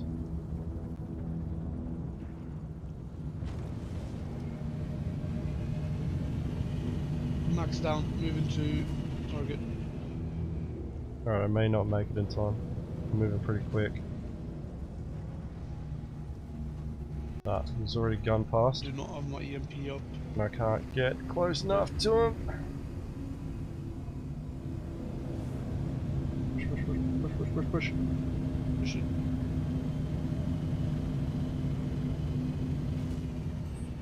He's 7K turning. out. Why is the ship slowing down?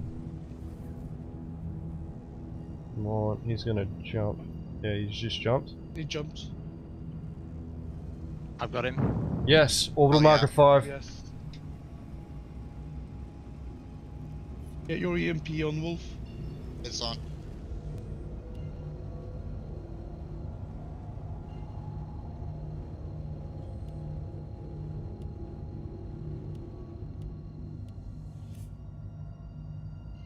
Oh my god, these quantum travel markers.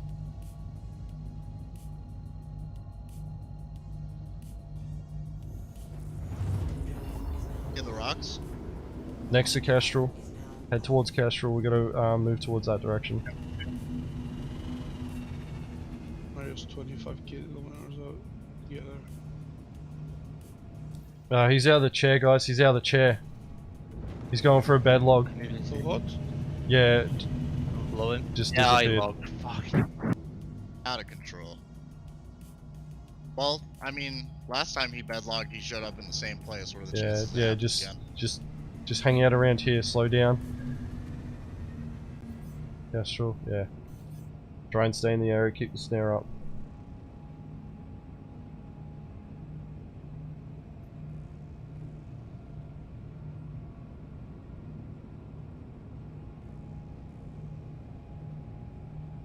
If he shows up again on the server, destroy the ship.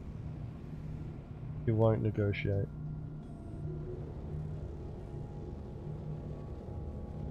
Do you guys get crime stats at all? No. I Negative. was too busy. Nice. Good. Well, he firstly fired at Wolf, so Yes, well. Wolf couldn't get a crime stat. Deadly with a deadly missile. Yeah, and so when I got there, he was too busy, so it's all good. Yeah, because he took my shield down with that missile, and he was trying to finish the job. Mm. Oh, they need to get it so you can't do that shit. Well, I'm not sure he bedlogged, you know, because that's way too fast, right? Because he was out of seat and it went gone. So I think he actually ulted No. forward. He was out of seat for a meaning lot he lost longer. his shit. He was out of seat Oh, for a was lot he? longer, yeah. I didn't Did we register. not have him targeted? I was too far away. I did have it targeted. It didn't register straight away that old mate was out of the seat until I was focusing on getting there, and then I realized that I wasn't looking at his name anymore. Actually, let me. Casual, was he slowing down? No, he I think Agents is right. He pointed it in a direction, gunned it, and probably moved and logged out. Yeah. Yeah, but it doesn't work like that. If you get out of seat, the ship automatically slows down even when you're in decoupled. Right back 2 secs.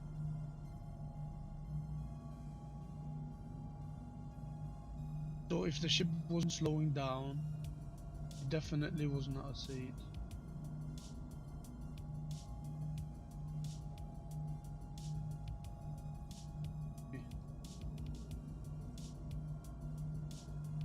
As soon as I jumped in, the ship name was up the entire time it was targeted. Yeah. Actually, for me as well. So Yeah, he's definitely been logged on. You can't be moving fast casual for long because the ship literally dies. You can try it. Go max speed in space and then exit, and you'll see you'll slow down.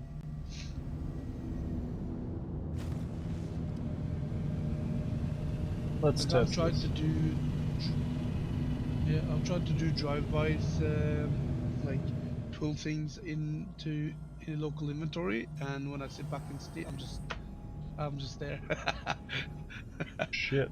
So it doesn't work if you're a criminal. Oh my god, my character just fell over. Yeah, because you're still moving, right? Yeah. But the ship will slow down. I think it fell. I think my character fell over because of the speed decrease. It is slowing down, but it still took a bit. Like I'm still slowing down. Yeah, it still take it. Yeah, because if you're at max speed, like it still take a bit. It's like you turning your speedometer on, right? But Yeah. it will slow down.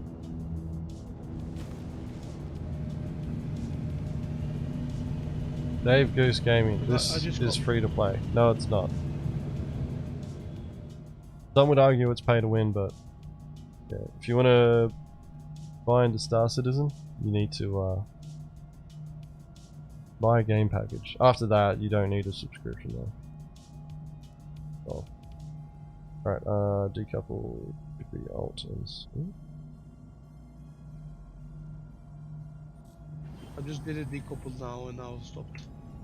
And now it's full speed to decouple. Oh boy. It takes a little minute, but yeah, you do slow down immediately.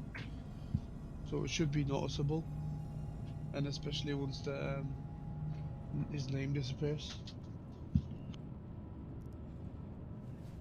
Is that with cruise control? Someone's asking. No, that's without cruise control. I'm flying completely manual, completely decoupled. Oh shit. Can you Even if put you're, on cruise control and leave the seat? yeah, you can turn cruise. No, you can't. No, you can't. If you put cruise control on, it'll still go off. That's even if you're coupled. You can try it, but yeah, like you can't fly the ship if you're not in seat for some reason, even if you're decoupled, which is a little weird. If you ask me, but you can only quantum out of seat. Alright, sorry about that. I'm back. Welcome back. Call to move away, I take it. Just doing tests at the moment. Oh boy, Oh, okay. I'm gonna get thrown out of my ship if I keep this up. Fucking hell. Alright. My guy is taking forever to get up after falling over. But, like, it is possible to get to the bed while it's still moving. Yeah, it's not easy if you're at max speed because you a lot of the times fall right out of the seat right Yeah. after you've stood up. Like in a Yeah. warlock, I can never make it to the door without falling over. But yeah. But they only need to get out long enough, like speed up, get out long enough to run to the bed, get in and just hit log out. After that, like the server may still take a second or two to update before we see the effect of it too. But I'm pretty sure old mate would have changed server regions.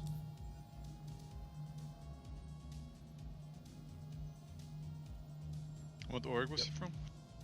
Well, actually, his name is showing back up on the list, so he's maybe. Is MVP runners? That was the freelancer. Because there's one at Everest. Yeah, that was the one we killed. Yeah. Yeah, he's at Everest now in the max. Yeah, that's why we picked him up before. They're probably in the party though. Oh So yeah. he rejoined Yep. the server. One question I got is that when you bedlog in a gravity well, will it save your position relative to the planet's core, or do you Relative to spin the with the planet planet? core. So will he spin away from you, or will you spin away from No, where no, he sorry, will log sorry. back in? He will log back in outside the same outpost. Alright. So if I bedlog outside of Sal 2, I'll come back in outside of Sal 2. Yeah, so we're old mate bedlogged here in space. He's still within the influence of Ariel, so he would still technically be in the same spot in relation to these asteroids here. Was it a Taurus or Aquila? Of course. There's Aquila at Everest. Cannon, if it's the fucking Bondi. It's not 89 guy. unmanned. I'll scan him in a second. Just to get my fucking... Everest, right? So he'll wake up at Everest, I think. If you have the fort.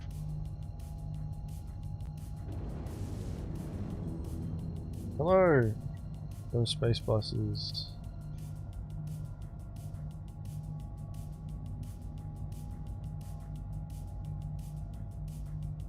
No worries, man. Welcome to the channel. I'll check log. The more interesting stuff's on the Mongrel Squad YouTube channel, but yeah. I stream here, as you can see. We'll we aim to do hits live. Unfortunately, the Alt F4 plague is still a thing. Also, the bedlogging plague as well. But it is what it is. It just means that the next time we see that guy, instead of even attempting to disable or negotiate with him, we destroy him without consideration. And then he'll go to Spectrum and he'll complain about griefers. And then we have, you know, video evidence plus a bunch of witnesses who can all sit there and testify that, aren't you that guy that fucking bedlogged when pirates actually tried hitting you? And he'll answer, I don't negotiate with terrorists. I'll bedlog every time. Yeah. And he won't even realize that's the reason we kill him. Yeah. And then that's when we do come in and we say, well, the reason why we gunned you down the third time that we saw you was because we know you won't negotiate with us. And we know that you're going to bedlog. And because we want some We don't value out of the negotiate with encounter, bedloggers. we're going to destroy your ship so that we can get something out of the encounter. Gonna destroy it. Yes, that's right. Destroy those cheek stubs. Oi! Aye aye, Captain Dobby. Look who's there. Oh no. Dobbs, you missed it. What'd I miss? Our bedlogger. A bedlogger. He showed up a second time and then had a friend show up And who then bedlog got again. killed. And then we chased old mate up, who thought he was being clever and jumped to orbital marker 5, where Kestrel was with a snare.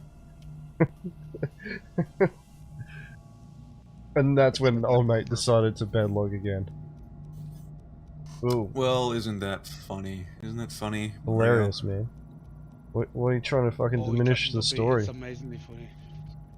Mm-hmm. It's not a Wait. Orville. Why are you trying to diminish the story, Dobbs? Just trying to share something, you know, fun and exciting. It can't be. The Oceanic time zone isn't like the NA time zone where you guys just have fucking hit after hit after hit. You know, we actually have to find people worth pirating. They don't just fall in our laps. Wait, what did I do? Don't try and play dumb with me, Dobbs. Okay. No. Have you woken up yet? It doesn't sound like Yeah. you have. Are you sure? No, I've been up. I've been up for like an hour and a half, almost 2 hours. Is it? Oh, yeah. Yeah, it'd be like, what, 9 a.m.? That's like 9:30 or almost 9:30 a.m. I'm up. Yeah, I'm always up for like a few hours before I even get on my computer. I don't just run straight to my computer the moment I open my eyes. You don't sleep in your gaming bed. In your gaming chair, that's what hardcore gamers do. They don't even have a bed, they just use their chair. Probably I because they almost fell spent asleep in the chair once. probably because they spent more on their chair than they did on their bed. Looks like you were getting outdated, agents. Was there not a Outdated? Warcom? What? You don't have a gaming bed? Look at the gaming bed. Because that's an actual product. Yeah, I was That's about an to actual say. product. I'm pretty sure I saw that somewhere. That's the next thing I need to get. That's actually pretty cool though. Dobbs is gonna get it now No, for sure. I mean, fucking, I won't rule it out. Well, the bed logging issue, guys, and this is for the stream, the bed logging issue is, it has less to do with piracy and more just to do with people escaping consequences. You know, like, I fully understand somebody not wanting to get pirated. I don't blame them. It doesn't need to be a pleasant experience for them. You know, pirating people is not a pleasant thing to be doing or to have done Which to for you. some reason everyone thinks that it should be. Yeah. Which annoys me. I got him at Lorville. Really? Yep. Did he just show up? It's Bondi, right? Yeah, Bondi. Did he just... Oh, wait. Did he just, like, fly in, or did he spawn a ship? He's approaching now to take you out in the Taurus. Means he would have Time waited bombing long him? enough. He would have waited long enough for us to move from the area and then fucking log back in.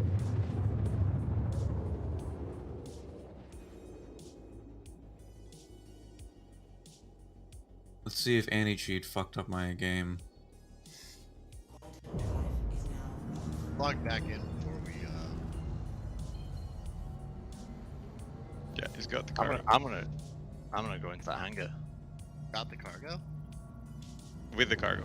He's got it. He landed? Not yet. No, he's not landed yet. Oh yeah, there are literally no consequences. Do you want us to ram him? No, no We ramming. can ram him. No, Oh. I don't want to do that. Smokey, hello. Oh god, Kobold's typing. Probably heard what you said. He's like, why not?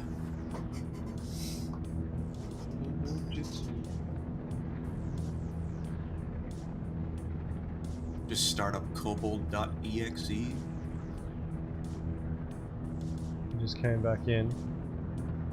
Maybe they jumped to a different server, flew closer to Lorville, and now just like, and then bed logged back into the server, and now they're gonna try and talk shit. You go, haha, I snuck past you guys. Is the hangar open still? Well, I'm in it. Good. Oh no, he's ramming me. Give him a crop start. No, this is my hangar. What the fuck are you doing? Good, you can get impounded.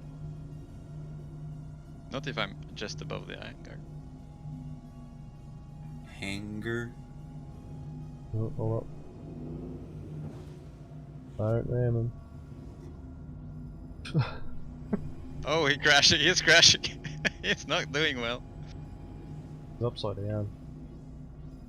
I know why he's doing this. We can store a ship now anyway, can we? That's just probably gonna get impounded for the most part. And I don't know. I think All Might's cargo is gonna survive if it gets impounded. Yeah, it is. It is. That's what you do with Containium. Well, he can't really get impounded if he's called the hangar up. But what he's done is he's opened up the...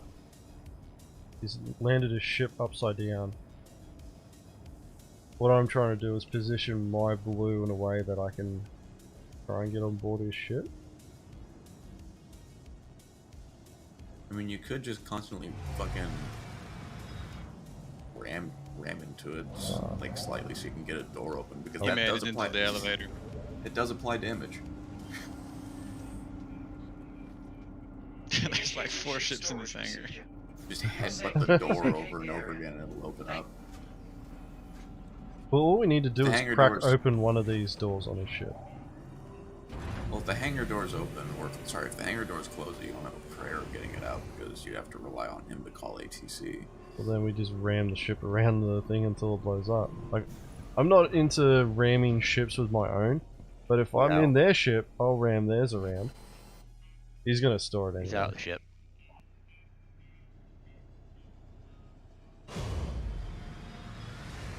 What if I stay in the elevator and just keep calling it? No, that won't work. You need to be in the elevator with them and then just try and send it to other locations.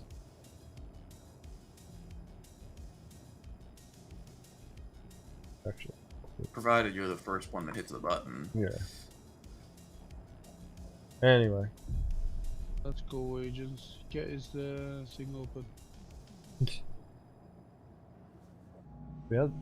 is there a warlock in here? Normally we can use the gun on that thing just to pop doors.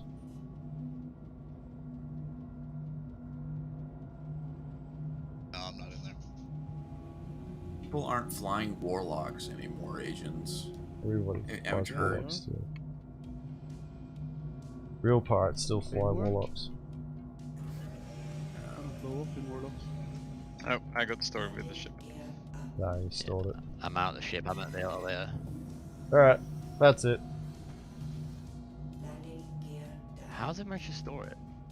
Oh, you could have just run to the terminal They and stored it. Or they just Probably decided to. found it. Yeah, bad luck though, it isn't it?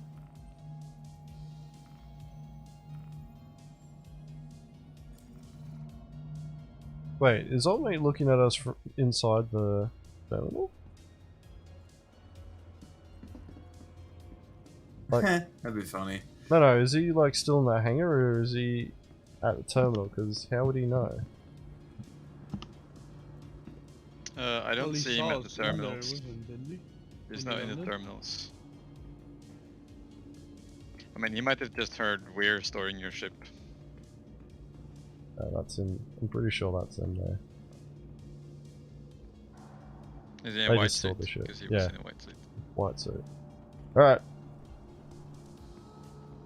Yeah, you got your warlock. There, smoking.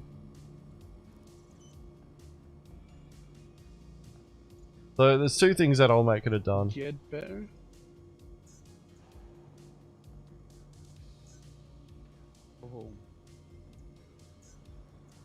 Oh. What I think old mate most likely did was bedlogged onto another server and then jumped over to Lorville. Got close to Lorville and then bedlogged back onto the server so that they could get here. Question, But was why he wouldn't on he the just server sell list on the the other entire server? time? I thought it was on the server list the entire time. No. Why risk coming back to this server? To rub it in our face. That's fair.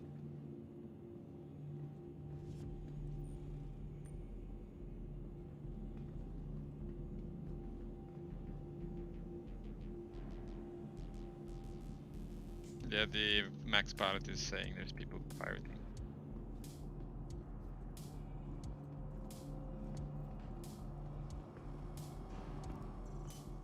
Alright. We'll take off. Don't worry about what runners are saying. A lot of people just ignore that shit. But that's just it, like, old mate We, managed to get around us by using bedlogging. yeah. Sold his cargo. Are we staying on the server or switching server? We'll stay. There's how many are on the server? Does it And reduce? people call us combat loggers. Isn't that funny, agents? I've never combat logged. I don't believe in it. Yeah, I mean, just if you bedlog, your ship stays on the server for however long there's people in the area, and then Nah, the it'll- is more. It'll disappear. The server calls Yeah, it they almost should. immediately. Yeah, that's the problem. But they should stay. That's the Well, they will, Like, but the fucking servers just aren't able to do that at the moment.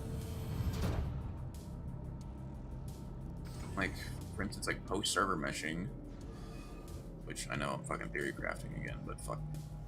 Hey, Maverick. Let him run his mouth.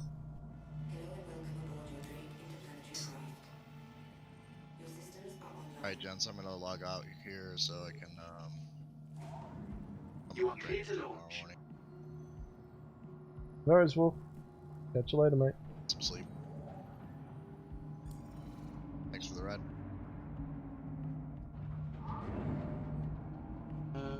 Well played, Wolfman.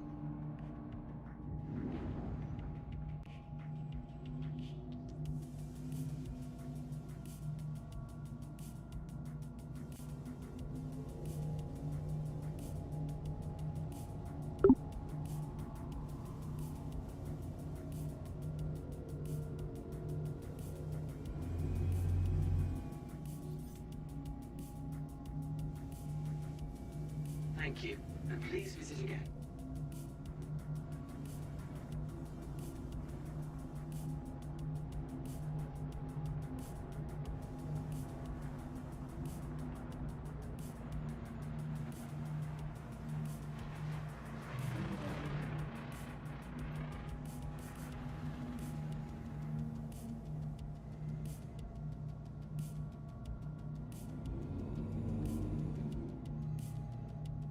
See, I always enjoy it when people run their mouths like this, because it's like, right now it's alpha. Realistically, none of this fucking matters.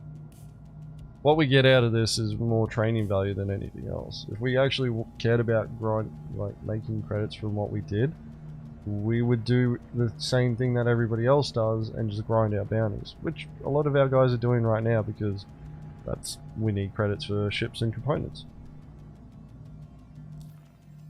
But when you see somebody sitting there going, haha, you know, like, you couldn't beat me because, you know, reasons.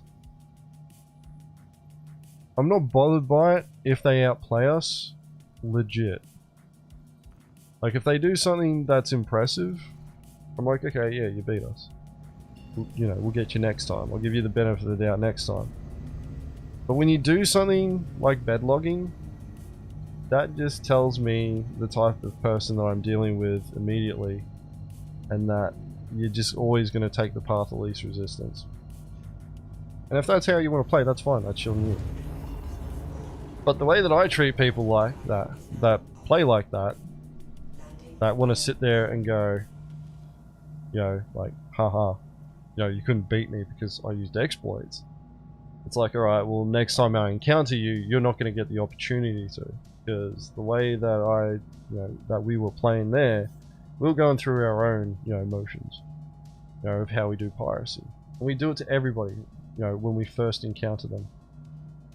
But the more times that we encounter these people that play like this, it's like, well, you know, they're just gonna destroy you.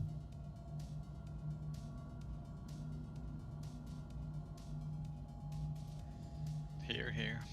But, you know, at the end of the day, like, people play the game the way that they want.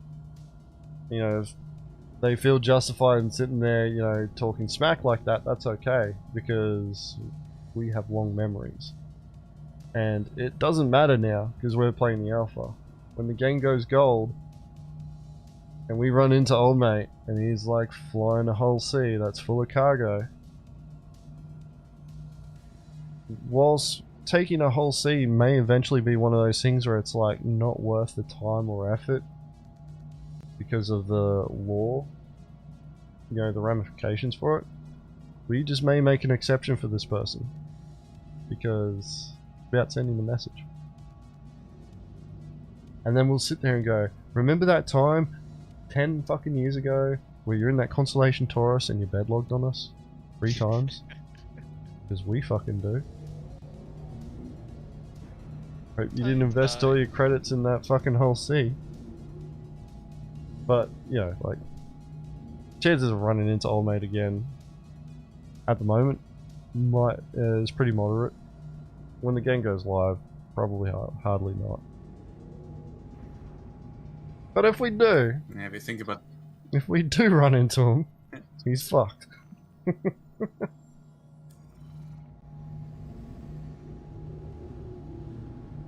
Please proceed to my assign name your is Long landing John bay. Letty, and I've got a long fucking memory. Right, agents? Yes, that's right.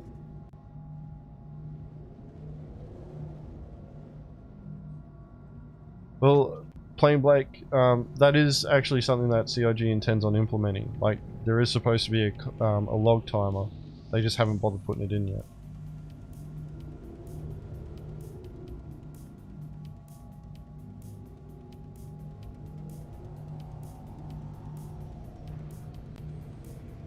Landing gear down.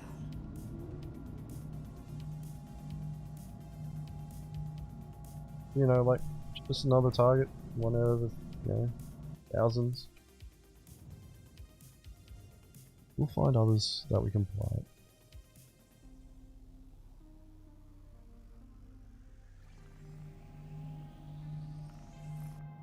Landing complete. Have a pleasant stay.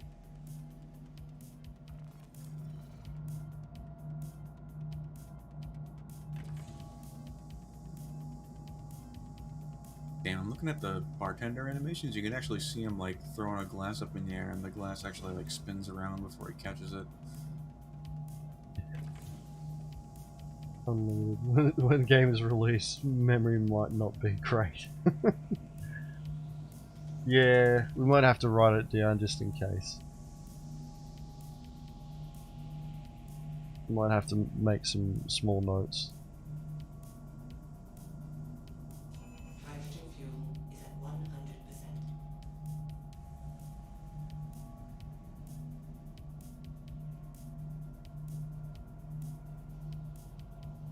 Huh.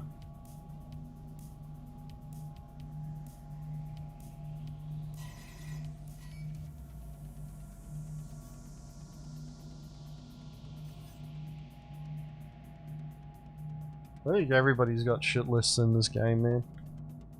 I think there's a lot of groups that have shit lists. Kind of There's not. only a few of them that actually act on it, though. Yeah. Like out of those hundreds of people, I would say only a very small handful actually do anything about it. For the same reason that you just explained, it's fucking alpha. Who really cares? We're just doing stuff for fun right now, not because there's actual like. No, Star Citizen is super serious right now, Have a Dog. pleasant stay. We don't do Oh yeah. our due Thank diligence. you. And please visit again. Star Citizen fails. And if griefers get hold Only of us. Star Citizen, If only we don't do our due diligence. It's completely reliant on us. yeah. Why do they call Constellation paint dark green when it's light green? That is Because the they big just- issue here. Because they just want to bother you, Nick. That's it. Yeah, what the fuck?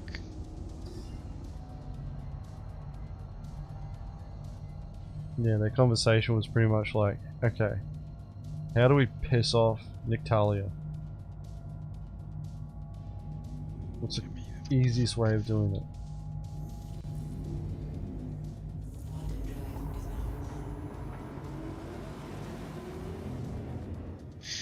I mean, dark green? It's obviously like a pale sage with like 10% olive. What the fuck? Like, we're doing stuff for fun right now, but that doesn't mean something that you do doesn't have consequences with us in the long run. Right, agents? I suddenly felt that I had consequences for calling this shade the wrong color.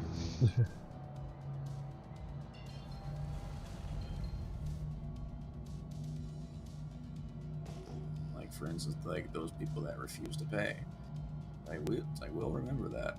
We might not remember all of them, but we'll remember you.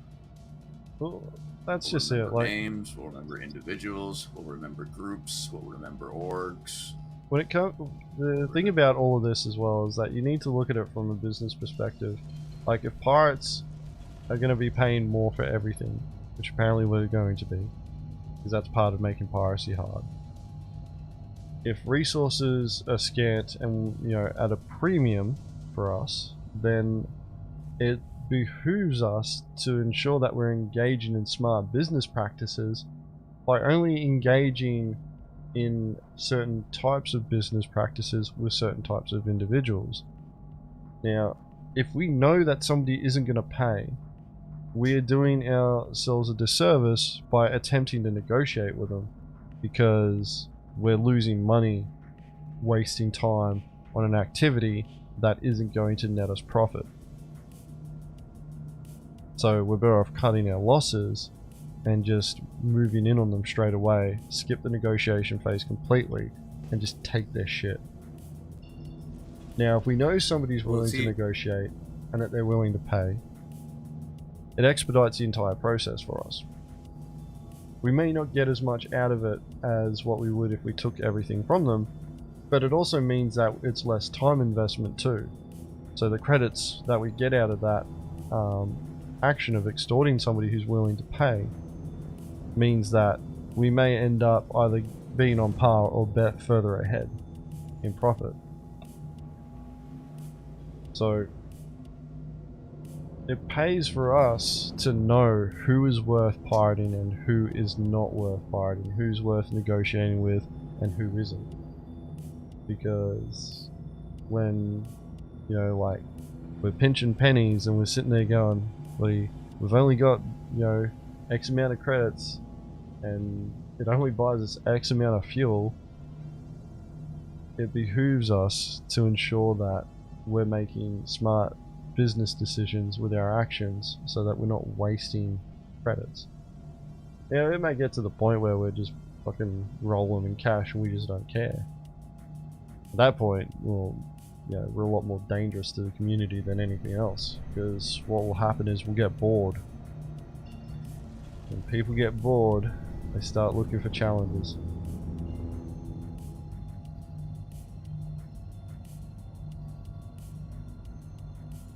Not only that, though, like, you know, if a person or group straight up refuses to pay, like a pirate org, like in any capacity, like, yeah, I don't care.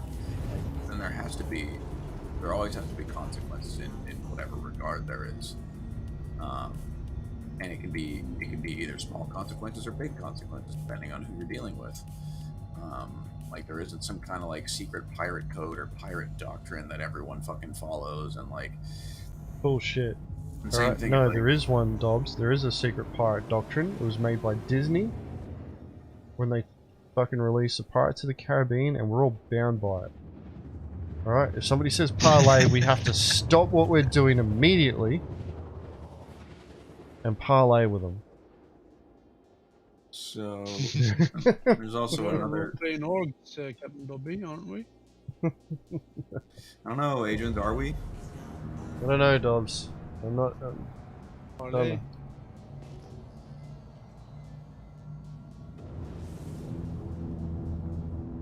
That's another thing too. We like, have to reach an there's so many other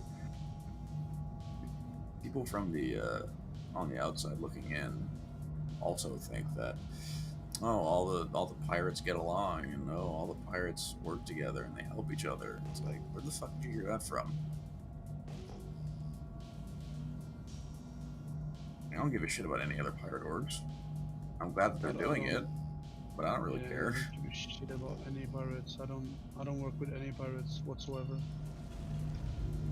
Here's the thing. So it's like, When we're looking at other pirates, though, it's good that, you know, like, at this current stage of the game, it's great that there are other pirate orgs out there, because, you know, piracy has been, you know, has a higher chance of becoming a focus. But once again, like, when you look at it from a business perspective, they are the competition. So there is a point where it's, you know, the exchanges, you know, go from being cordial to one of just pure business, and it's like, if you're encroaching on our territory, you know, we have to fight.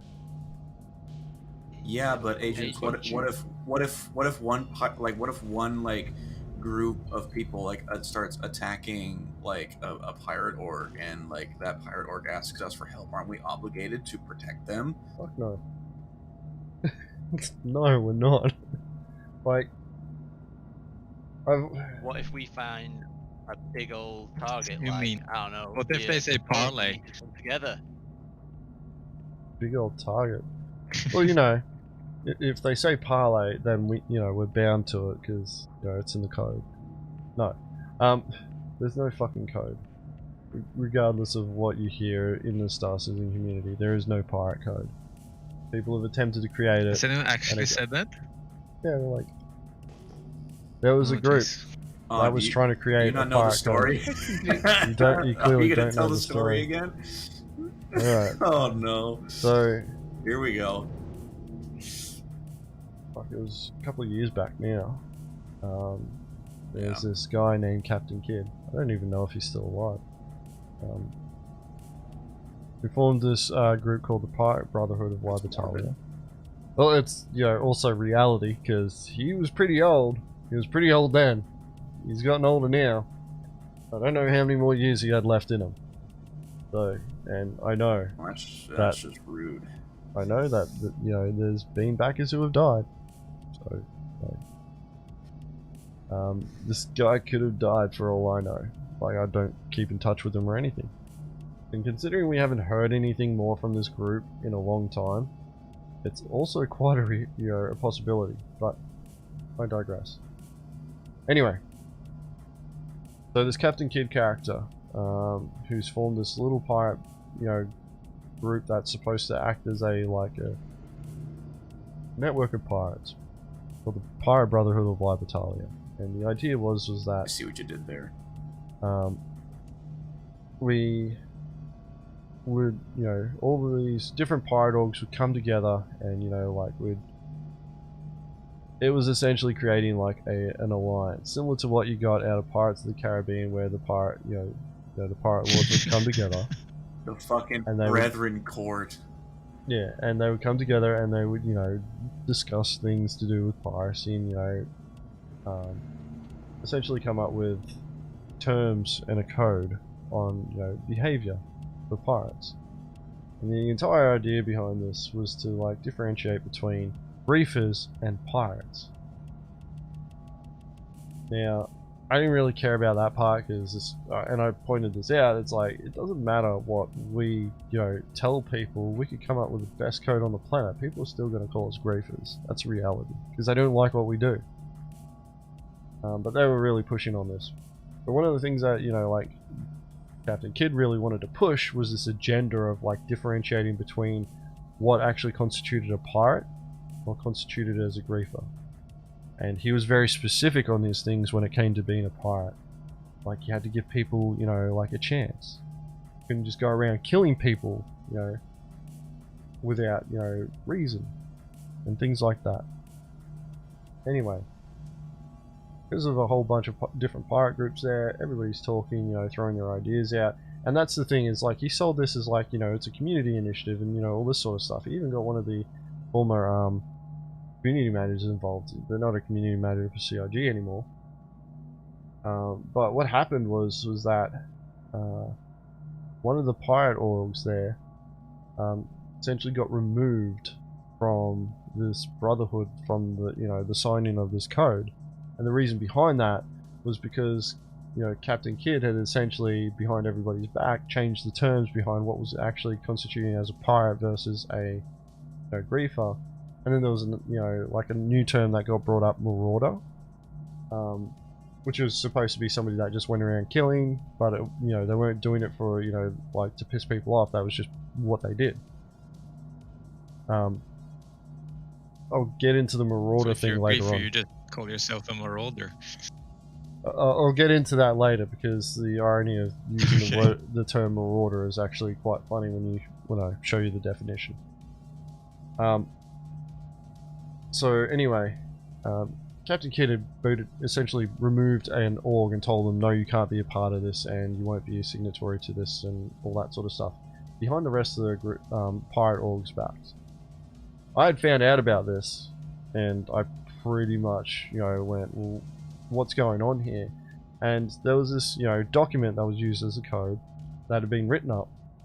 People had contributed to it. He had updated the, you know, language to unify it a bit better. And what I'd noticed was that old mate had been changing it over days subtly without telling anyone, and was removing stuff to pretty much shape the document, the code that he was going to give to CIG and say, this is what pirates want. This was like one of the sticks of the entire situation, was that he was saying that this is what all these pirate groups want. Which is why he was getting all these groups to sign it.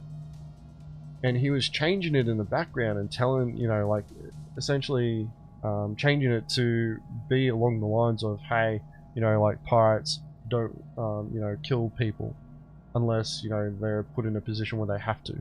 And if you do pirate someone, then, you know, and you take their ship and that, then you have to leave them on a moon, you know, somewhere where they're not going to die. And all this sort of stuff. None of the pirate orgs had agreed to that, and in fact, you know, nearly everyone pretty much said, take that shit out, we don't want that. And he went, okay. And then snuck it back in there later. Anyway, when I found this out, and I'm sitting there, I'm reading through this, and I'm like, alright, I'll present this to the rest of the pirate orgs. You know, I called a meeting, you know, with them all. Nobody fucking showed up. And I'm like, alright, you aren't gonna fucking show up for this, I'll just throw it down in text. Laid it down, provided the proof, nobody responded, nobody cared. And I'm like, alright, this is a farce, you guys all just want to stick your finger in the fucking pie because someone from CIG recognizes what's going on here? One sec.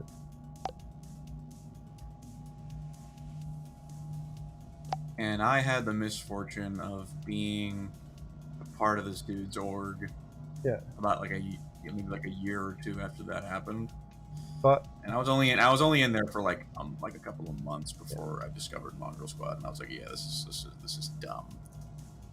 So anyway, pretty much I called Captain Kid out and said, you're a liar. You've been fucking changing this behind everybody's back. The, you know, pirate organizations didn't agree to what you've changed this to now. And he's going to the effect of, I don't care. It's going to be this. And I pretty much said, take my fucking org's name off of it. I'm not supporting this at all. It pretty much collapsed after that. The whole, you know, like, you know, a bunch of orgs pulled out.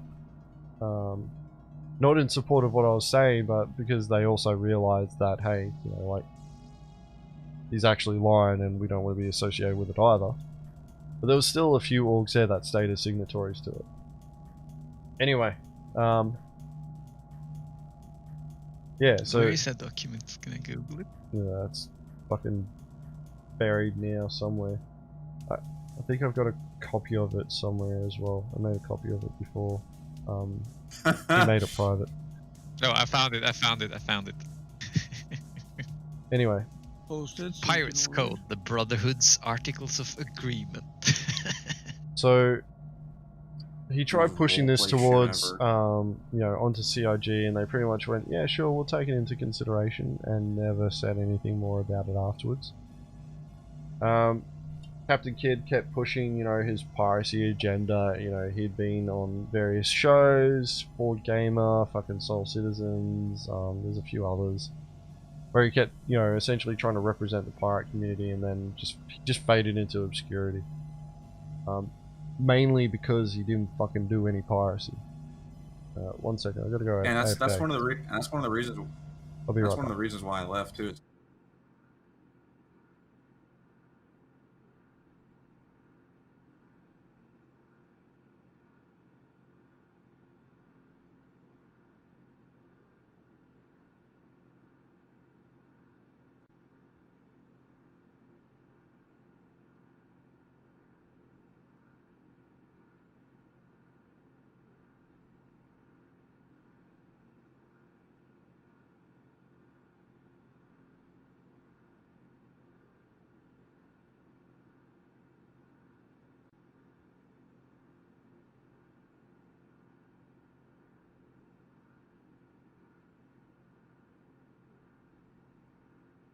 introducing themselves like it was some fucking roleplay community, like coming up with fucking characters and shit. I'm like, what the fuck is this? Like when are we actually gonna get in there and do some fucking piracy?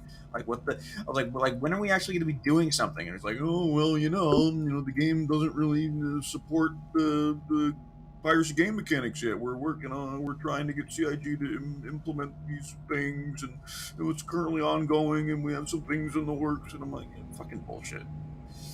Like, so for you guys just missed half of Dobbs' rant because I was on the AFK screen. Essentially, Dobbs had first joined the Pirate Brotherhood of Libertalia before he, saw the errors of his ways and rectified it. And yeah, he was just talking about his experience. Yeah, and I left shortly after that. Like they used to do these things. They used to do these things called round table discussions, where like they would literally just hop up in a call and they would just all talk about themselves. And that's it. Can I please read his roleplay description on his Spectrum profile? God. I'd prefer not to give him too much attention. Captain Kidd, known as the Prophet of Profit. Captain Kidd is the descendant of Earth's 17th century pirate William Kidd, who was tasked by the Royal Navy as a privateer.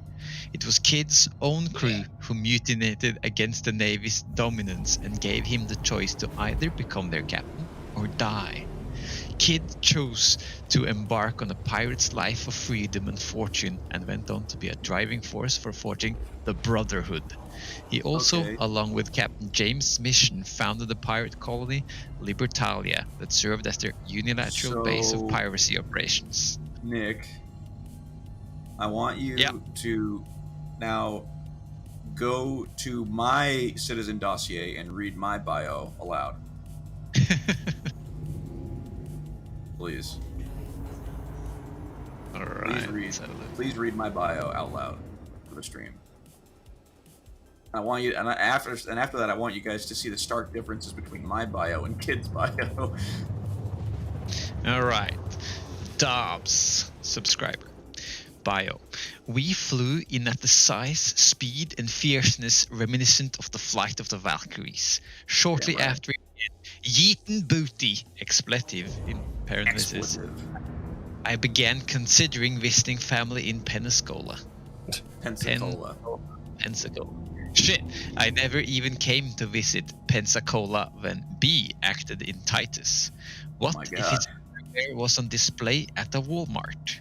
I was on a mission to meet his family. Then his publicist contacted me and asked if I'd be doing anything. I shot her an IM. When will you start contacting me via email with random replies? She proceeded to send a series of the most cringe-inducing emails ever. Before long, I had my period. Men, go away. My mother had been calling me ever since. 8639665688. Are you okay, Dobbs? I've never... Are you well? I've never heard it like said out loud by that. like that. So Dobbs had his literally bio written by an AI. That bio was written. That bio was written by an AI. He is pretty random, but he isn't that random. Okay, yeah. Like literally like what to me. Like literally what I did, like I found this website, right, where it's like an auto essay writing website where pretty much you give the program a prompt. Dobbs is right? role playing, and it could be anything. It could be like, you could just say anything like, oh, I went to the store and I bought the milk, and then like you hit the generate text, and then the AI will formulate a story based off of your prompt, and then you can like adjust it to make it even more or less random than you want, and it's fucking hilarious. I love it. What's the website site? I mean, instead of giving you the website, I can give you a prompt. I don't want to go into the whole AI story thing right now.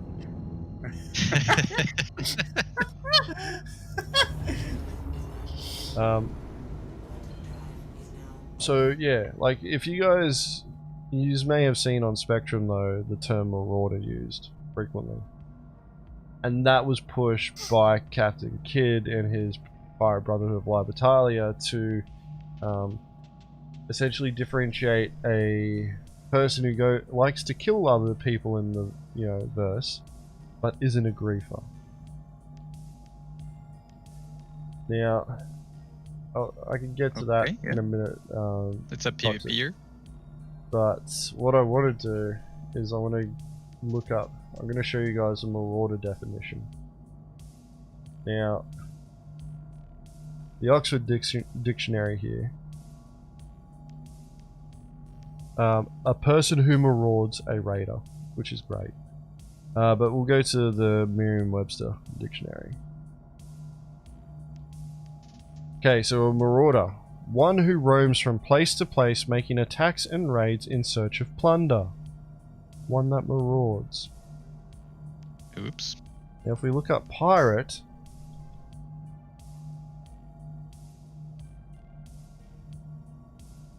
to take an appropriate or appropriate by piracy, such as to reproduce, to lure away. Actually, we should be looking up piracy, not pirate. Because pirate is a person that engages in piracy. An act of robbery on the high seas. Now, when you rob people, you're taking their stuff. Plunder. To take goods of by force. Which is exactly the same as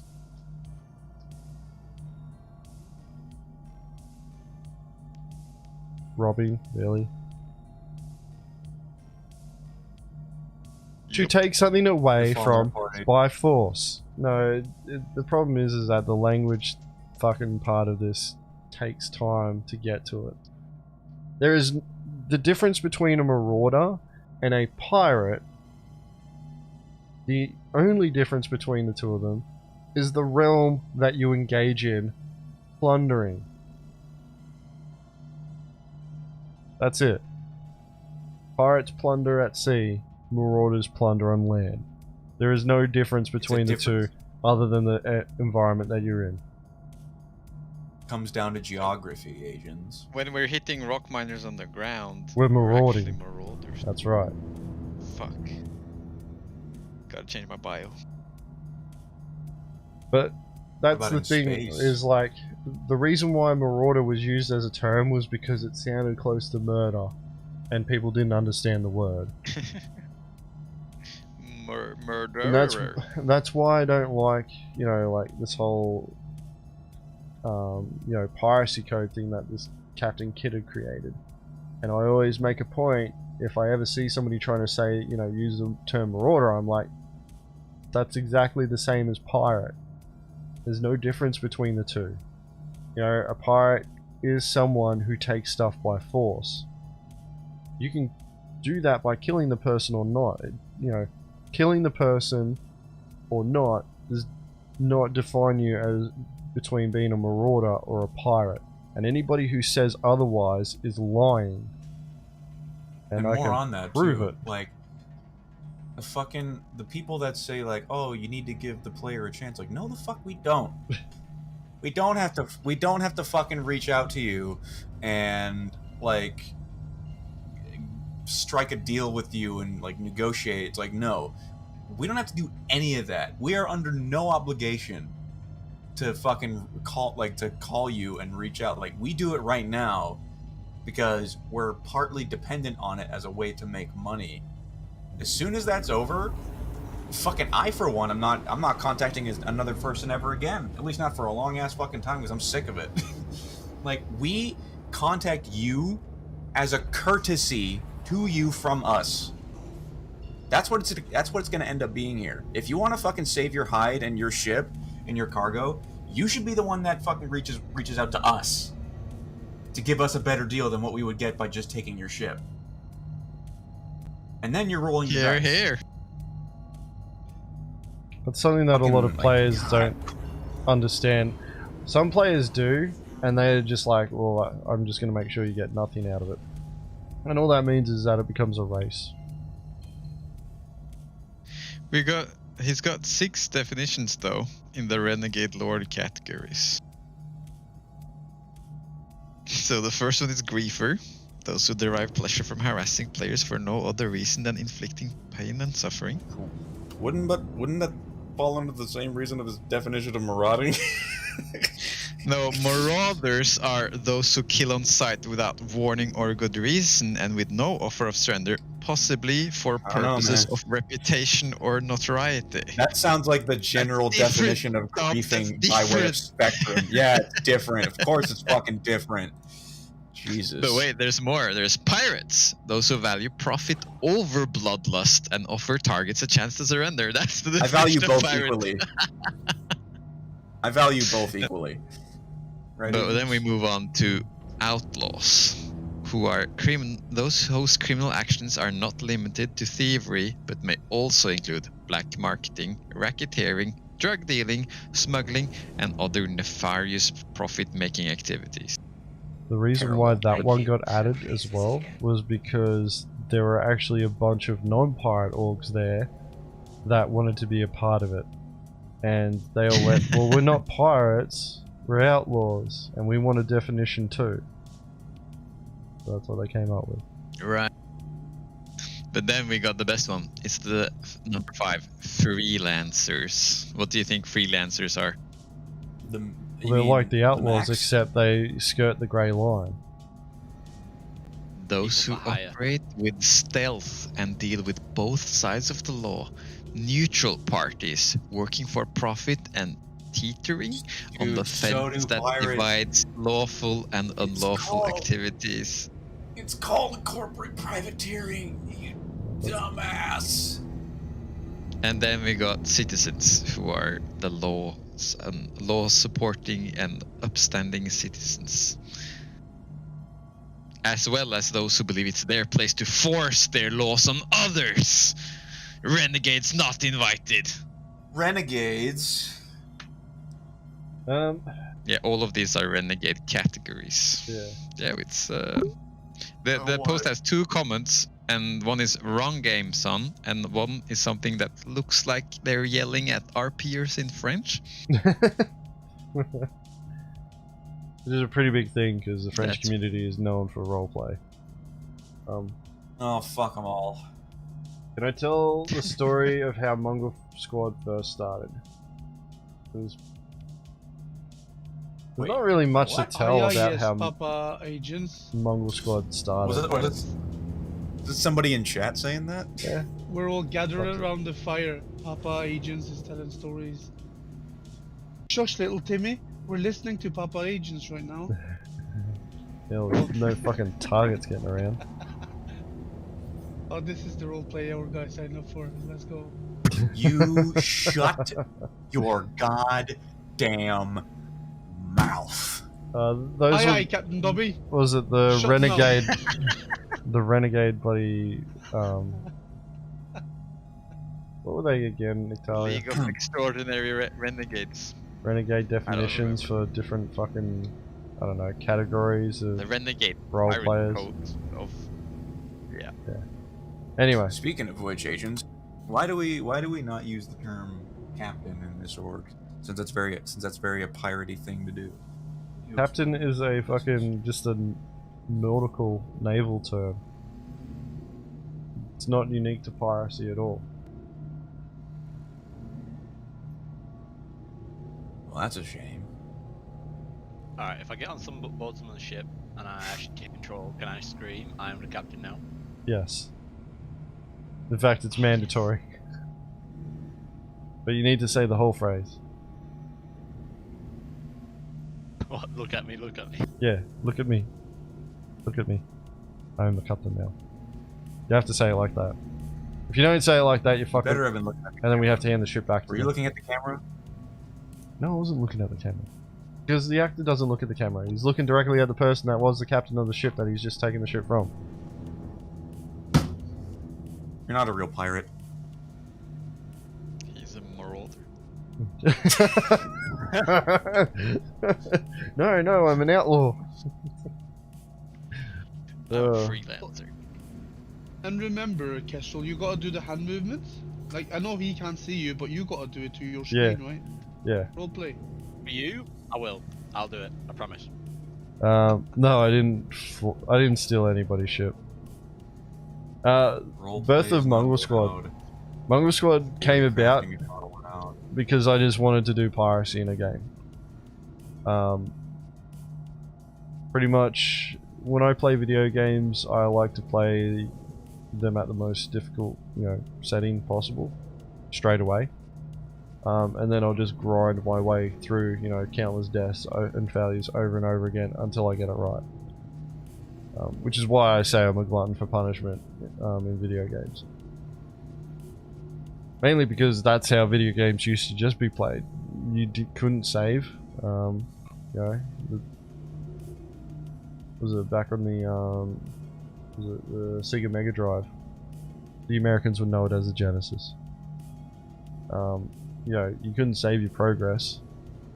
If you wanted to try and save your spot in a game, you had to like pause it and then turn the TV off and hope your mum didn't turn the fucking thing off. Or if you wanted to finish the game, you had to finish it in one sitting, which could take, several hours. But yeah, I made, Mongrel Squad after I researched Piracy, Star Citizen, and the different types of gameplay that they were going to do, and what was going to be on offer. You got a Carrack here, 21 million. Let's get in. Got a Carrack at Everest Harbour, guys. Owner is Flea 21. Nothing on board yet, but the pilot.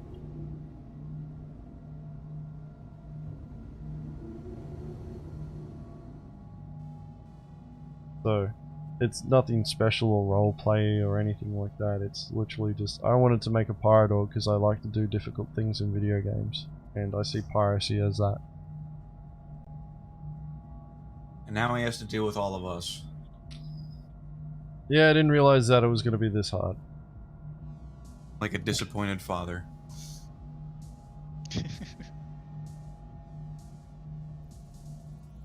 Alright.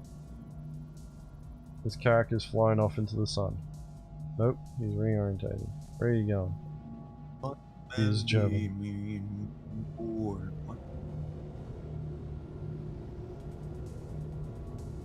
What's going on in Spectrum General? Crazy idea, says Kickstart. Says, quote, back in the early days, CR gave us the choice to cut funding and have a very basic and limited Star Citizen, or to continue raising funds for a greater experience. I think we've got a We all character know going which to road Ariel. Take The slam.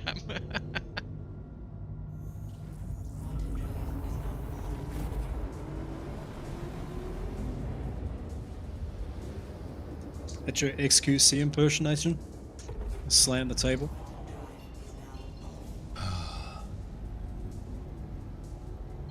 Yeah, Carrack's at Ariel. It's what I do to express my displeasure. Why are you upset, Dobbs? Because this fucking idiot on Spectrum has a weird idea. That idiot is not unique to Spectrum having weird ideas. Alright, target's jumping to Bez deck.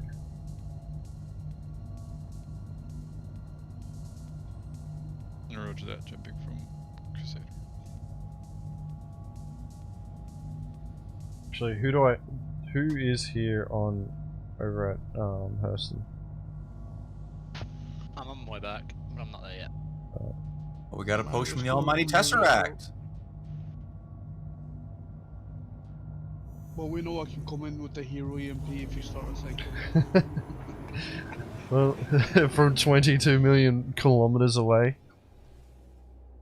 Wait, honestly, do you know when I watched the video back, I say 20 kilometers out and you go trolling?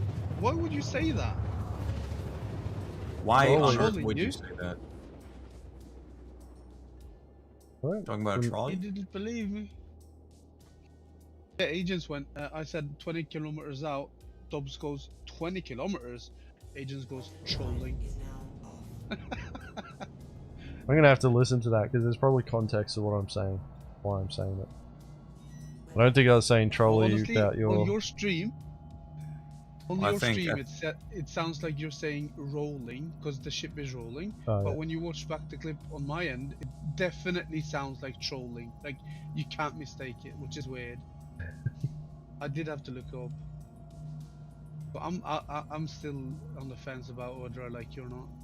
That's okay. I think, If I cared you, enough. I think you've made it. Mario. if I cared enough, Mario, that about you liking me, I would have tried harder to impress you. Yeah. Mario's a class act, Asians. You gotta, you have to make sure that you're on his good side. Well, I'm actually, really, I'm just jealous that I can't now bloody EMPs, you know, at 1300 meters a second. The I actually question I'm watched- thinking about, Mario, I is actually how long it watched that took you to clip turn back. around and go back. I actually I watched that think it clip took back of 6 Mario's EMP, and I noticed, like, due to like the damage fall off, like I'm pretty sure you hit that EMP as like right at the edge of its effective distance, because the moment you turn it off, it turned on like 2 seconds later. Well, you try fucking hitting an MP at fucking 100. Oh, now the 300 excuses meters a come second. out. Now the excuses come out. Alright. Carrick's If you're gonna be landed. nice to Mario, or I'll become a marauder. Yeah. Marauder Milanista.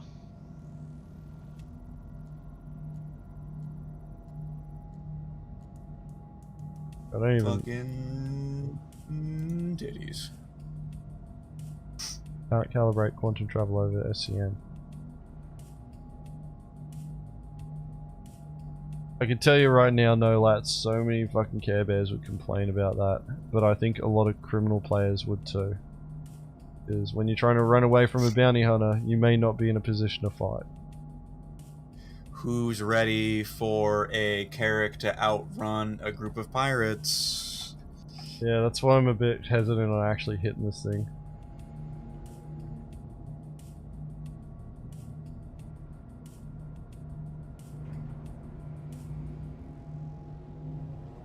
Because you might not be in a I combat thought the ship. Carrick was really slow in ammo. No. Yeah. The fucking Carrick slow in Atmo, can you imagine? Oh my god, really? Hurston Security came out of the fucking ground again. We're not hitting this Carrick. Last time I had Hurston Security come out of the fucking ground, the Carrick got away. This is a sign. I'm not fucking hitting it. Fuck you. Fuck you, CIG. That's a bad omen. That's a bad omen. Ship be cursed. Fucking... Fuck did you just say? Yeah, ignore the target. We're not hitting it. COG's cheating. That's probably a dev on a fucking alt account, and they've turned on security to follow them around. Actually, I am curious though to see what they get. The other problem is that the Carrick can actually outrun us too.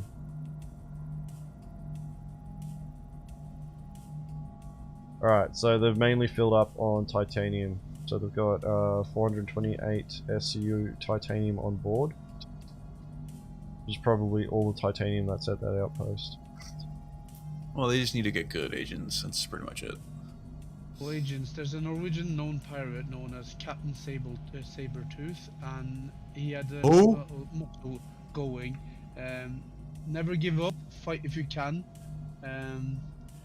So I think we should give this a go. Sounds like the dumbest shit I've ever heard. You want to give it a go? You shut your fucking whore mouth, Dobbs. You Frank, shut your mouth. Okay. Let's see how we go. Don't speak ill of Captain Sabertooth. Sabertooth can fucking suck my ass. Yeah, Nick, get him. I'm gonna fucking get him.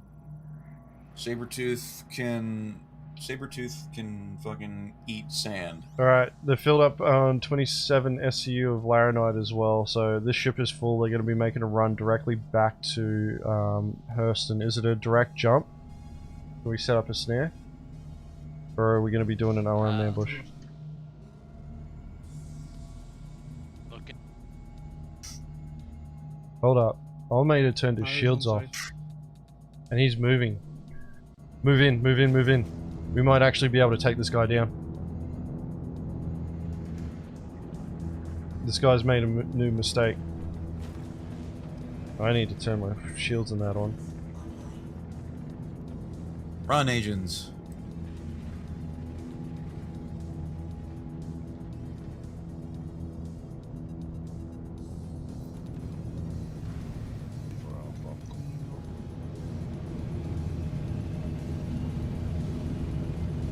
If your shields are on, I'm gonna. His shields are still low, his shields are still low. Alright, he's in dampener range. Yeah, we've got to get fire on Okay, I've interrupted his shields. that. Nice. Okay, so what do you need? Warlock, EMP. Rear shield looks like it's down, he's trying to gun it. Oh shit, no he's not. Mario's charging EMP now. Shields are still low. Keeping his rear shield suppressed as best as I can. Yeah, I'm still a ways out. It's cool from the area, but I'm here now, 15k out. What the fuck? How did he... Yeah, he just accelerated. And that, my And he friends, is jumped. how Carracks. That, my friends, is how Carracks be. Oh, and one.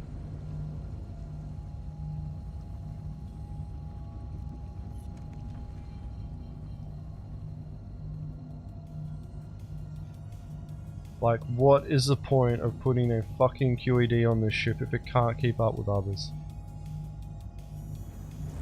Well, I think we just need to get good, agent. Yeah. I really think That's guys- just it. Yeah. It's like why bother complaining about ships and their uses when we can just get better? Alright. Kestrel, if you're able to catch him and get the snare on him, follow up, but I think he'll have jumped to Everest though. yeah. Yeah, the problem is there's a few problems at work here that we have to try and deal with. One, the Carrack's acceleration just being ridiculous. Two, size 3 quantum drives having a way faster spooling and calibration time, especially if you're running a TS2.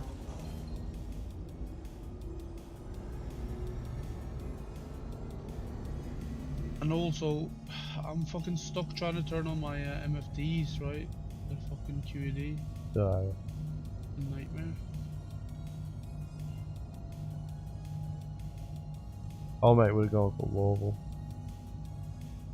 Blue's top speed is 1,210 meters per second. Carrack's top speed is 1,236 meters per second. But the problem is that it's less about speed and more about acceleration. Because the Carrack has way larger thrusters on it, it can punch harder through thicker atmosphere than what a Cutlass Blue can. So when it comes to acceleration values, like, it doesn't matter like that the dampener, you know, is on the target if they're just able to sit there. I found the Carrack, it's here. Where? Louisville. Louisville. Alright. Alright, bye bye. There's a Phoenix. There's and another- Everest. There's another Carrack here. There's two Carracks actually. What's this one got on him? Oh shit. I just saw the time. I'm gonna have to call it a night after this. I want to see what this target's got on him.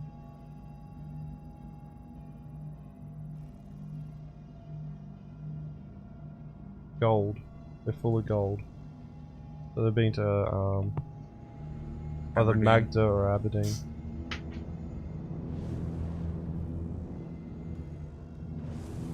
That guy watched Jack Axton's State of Trade video. Mm.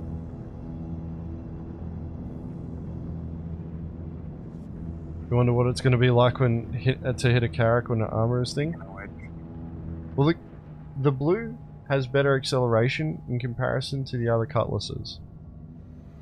But for its job of what it's expected to be able to do, it's not even close.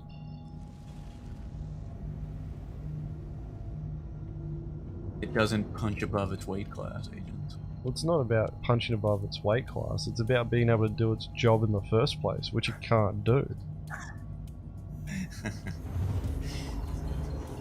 And that's the thing, is like, we can all sit there and tell CIG, hey, your Cutlass Blue, it's going to be terrible for bounty hunting.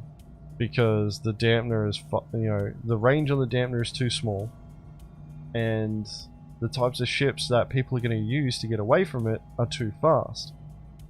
They can accelerate harder, and they can, get a higher top speed.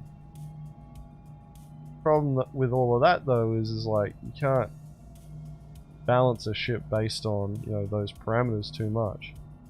But it should be balanced on whether it's able to do its job or not. And I would argue that the Cutlass Blue cannot do its job. Cool advice. You had a message there and you just retracted it. Yes, what would you recommend to do when you're getting started with pirating? Take a look at our Mongrel Pirate Academy series on our YouTube channel. And subscribe if you enjoy. I was actually about to say something along those lines. Yeah, YouTube Mongrel Squad, mate.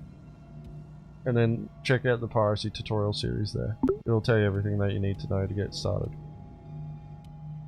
Bear in mind though that some of it is a little outdated due to the fact that a lot of it was made pre-315.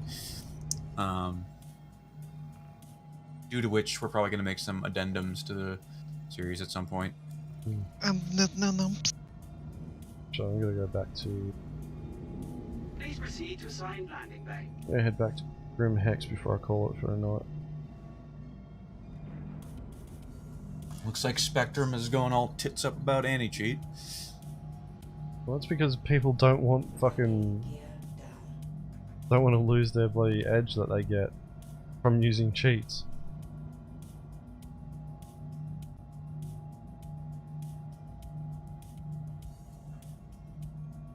Apparently people are having trouble starting the game. Jins, what do you think about that? Landing complete. Sounds like that problem. Alright, I'm gonna head off, make some food, get ready for EU up tonight. No worries, See you guys. catch you later, man. See you, Nick.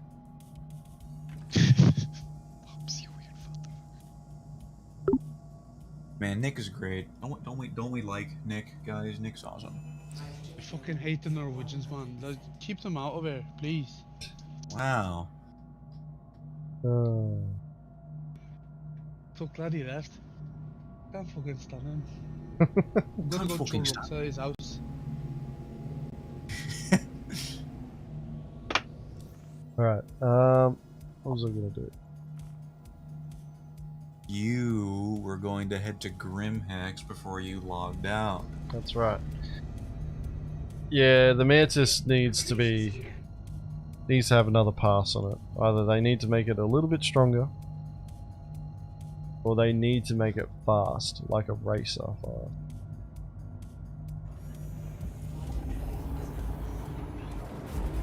Super fast. Fireball.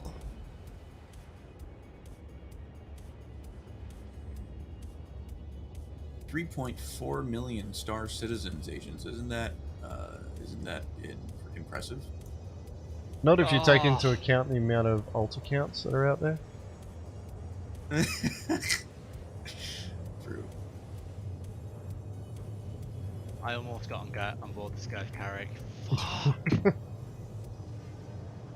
So I flew into the hangar, landed on top, couldn't get through the top doors, climbed around the side, and then he opened obviously the ramp, and I managed to get off the carrick from the top, obviously 'cause it's like fall damage and shit, but I just couldn't get to the ramp in time. Thursday welcomes a new episode of Inside Star Citizen, where we'll introduce to you the latest Gravlev improvements and take a look at Jumptown 2.0. We'll also add a sleigh load of fun by kicking off our Luminalia celebration.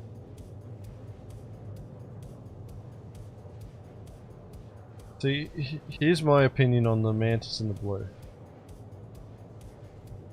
Rescue beacon activated. Flea 21. That was the guy That's who the was guy flying the that's carrot. Yeah. It was.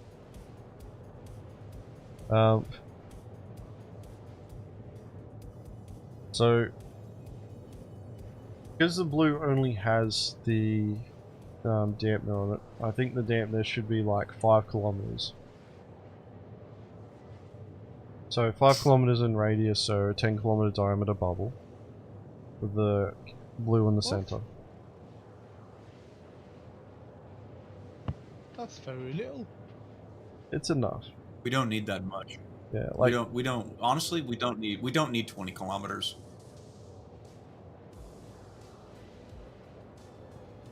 Oh shit, I was thinking about the snare. Never mind, I'll shut up. Yeah.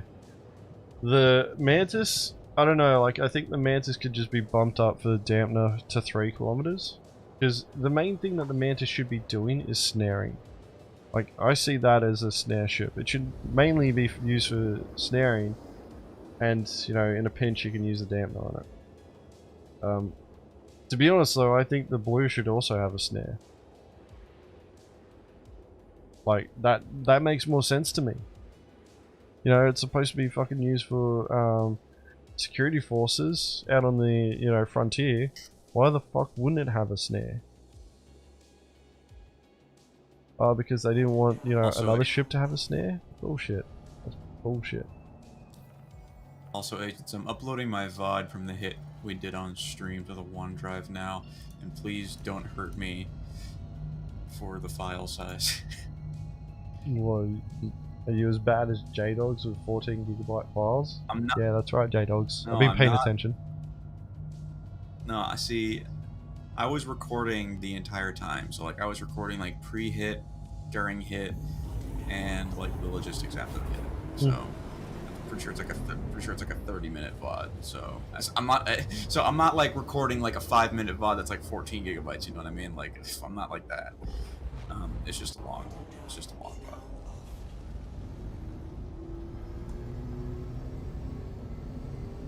I'm on board the second carrick.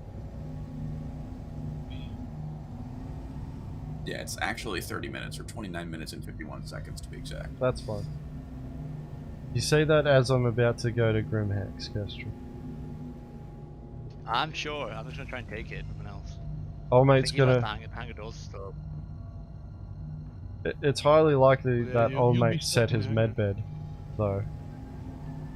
So you'll need to pop him in the head before he gets to Lorville, and then meet him at the medbed. I need to call it a night. It's way too late for me now. Unfortunately, I can't participate in this yet. By the way, agents, like, do you have everything you need for that fucking hit on the C2? You Yeah, gave all the VODs and shit? I just need your VOD. Okay. Yeah. Everybody else I'm gave me uploading mine theirs. It was just you, I was Well, just have waiting on you. Have you got mine? You know, I deleted off the... Yeah, I grabbed yours too. I grabbed the Hero EMP. I'm gonna do something special for it too. I hope so. Yeah. I really do hope so. I'm gonna do something special for it. Play some supersonic racing. No. Either that or take the complete piece out of it. I don't mind, like, it'll be fun. Everybody supersonic racing. Like honestly, just like leave it on Mario's VOD the moment he starts closing in from 40. Mario, can you meet me in OM marker? Supersonic racing. Try to keep Sorry, your what? feet right on. Meet me at I OM can, marker. yeah. Carrick. Then I have 2 minutes. Bird I'm is in a eggs. boat, so Yeah. it's right next. My PC is in the fucking gaming room, so I don't know what you want from me. Well, yeah, Stony, that's the thing about the Mantis is it's like supposed to have additional features that give it better capabilities for, you know, like snaring targets. So being able to, you know, identify targets in quantum travel and things like that. Although I don't know how well that'll work considering the distances that most people, you know, deal with when quantum traveling.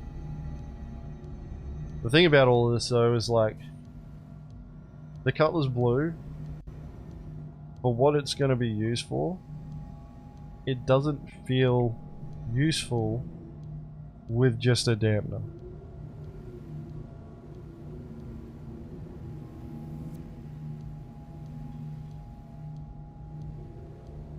But what I'd say is like for the you know, the snare and that, we don't need to increase the snare range. One sec.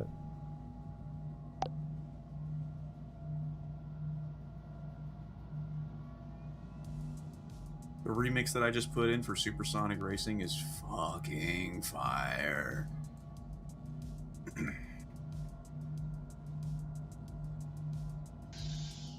Supersonic Racing. Good morning, everyone. Hey, Taz.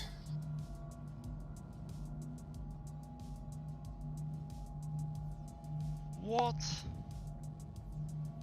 I was at an OM marker and this ship got pulled back to Lowville. Do you need a pickup? No, okay, I got a ship, but What's wrong? I was at the OM marker and I got pulled back when he stole the ship. What do you mean you got pulled? Oh, you mean you'd waited Ship until... got stored, but Loading gear down. So you... yeah, it waited until I was at an OM marker. Okay, so did you shoot him? No, he wasn't on the ship. I don't think he did say his med bed. I was at the OM marker, I was on my way down to the med thing, and then the ship just vanished. And I got put back at Lowville. Okay, that's really weird. Um, So old mate wasn't on the ship though, or was he? Nope. He was not. Okay.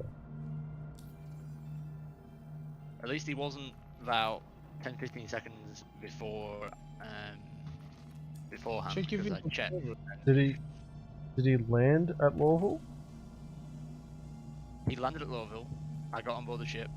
The hangar doors didn't close. I took off. I went to OM5, I think it was. I was in space, and then the ship vanished, and I got put back at Lowville.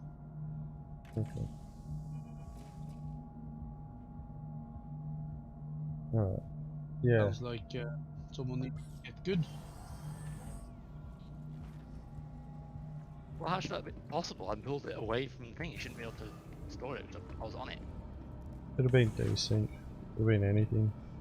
The only way we'd know is by doing tests to replicate the conditions to work out if there's actually a way to store your ship after it's landed. Even after it's been moved. Because it actually... I'm not going to do it this stream, but that sounds like an exploit. Actually, no.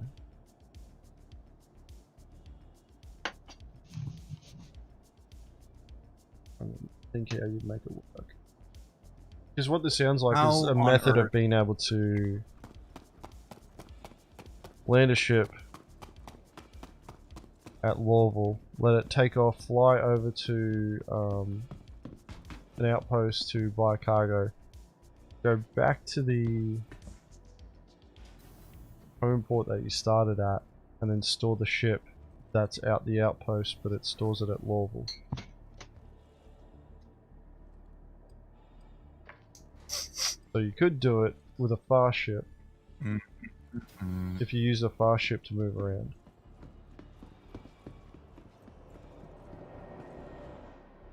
Anyway, that's a question for another time. Gonna get out of game. Alrighty then, that's me done for tonight, guys. Thank you very much for watching. It was a late stream. Pretty much started streaming after I got home from work and had some dinner. And then had to fix some technical issues.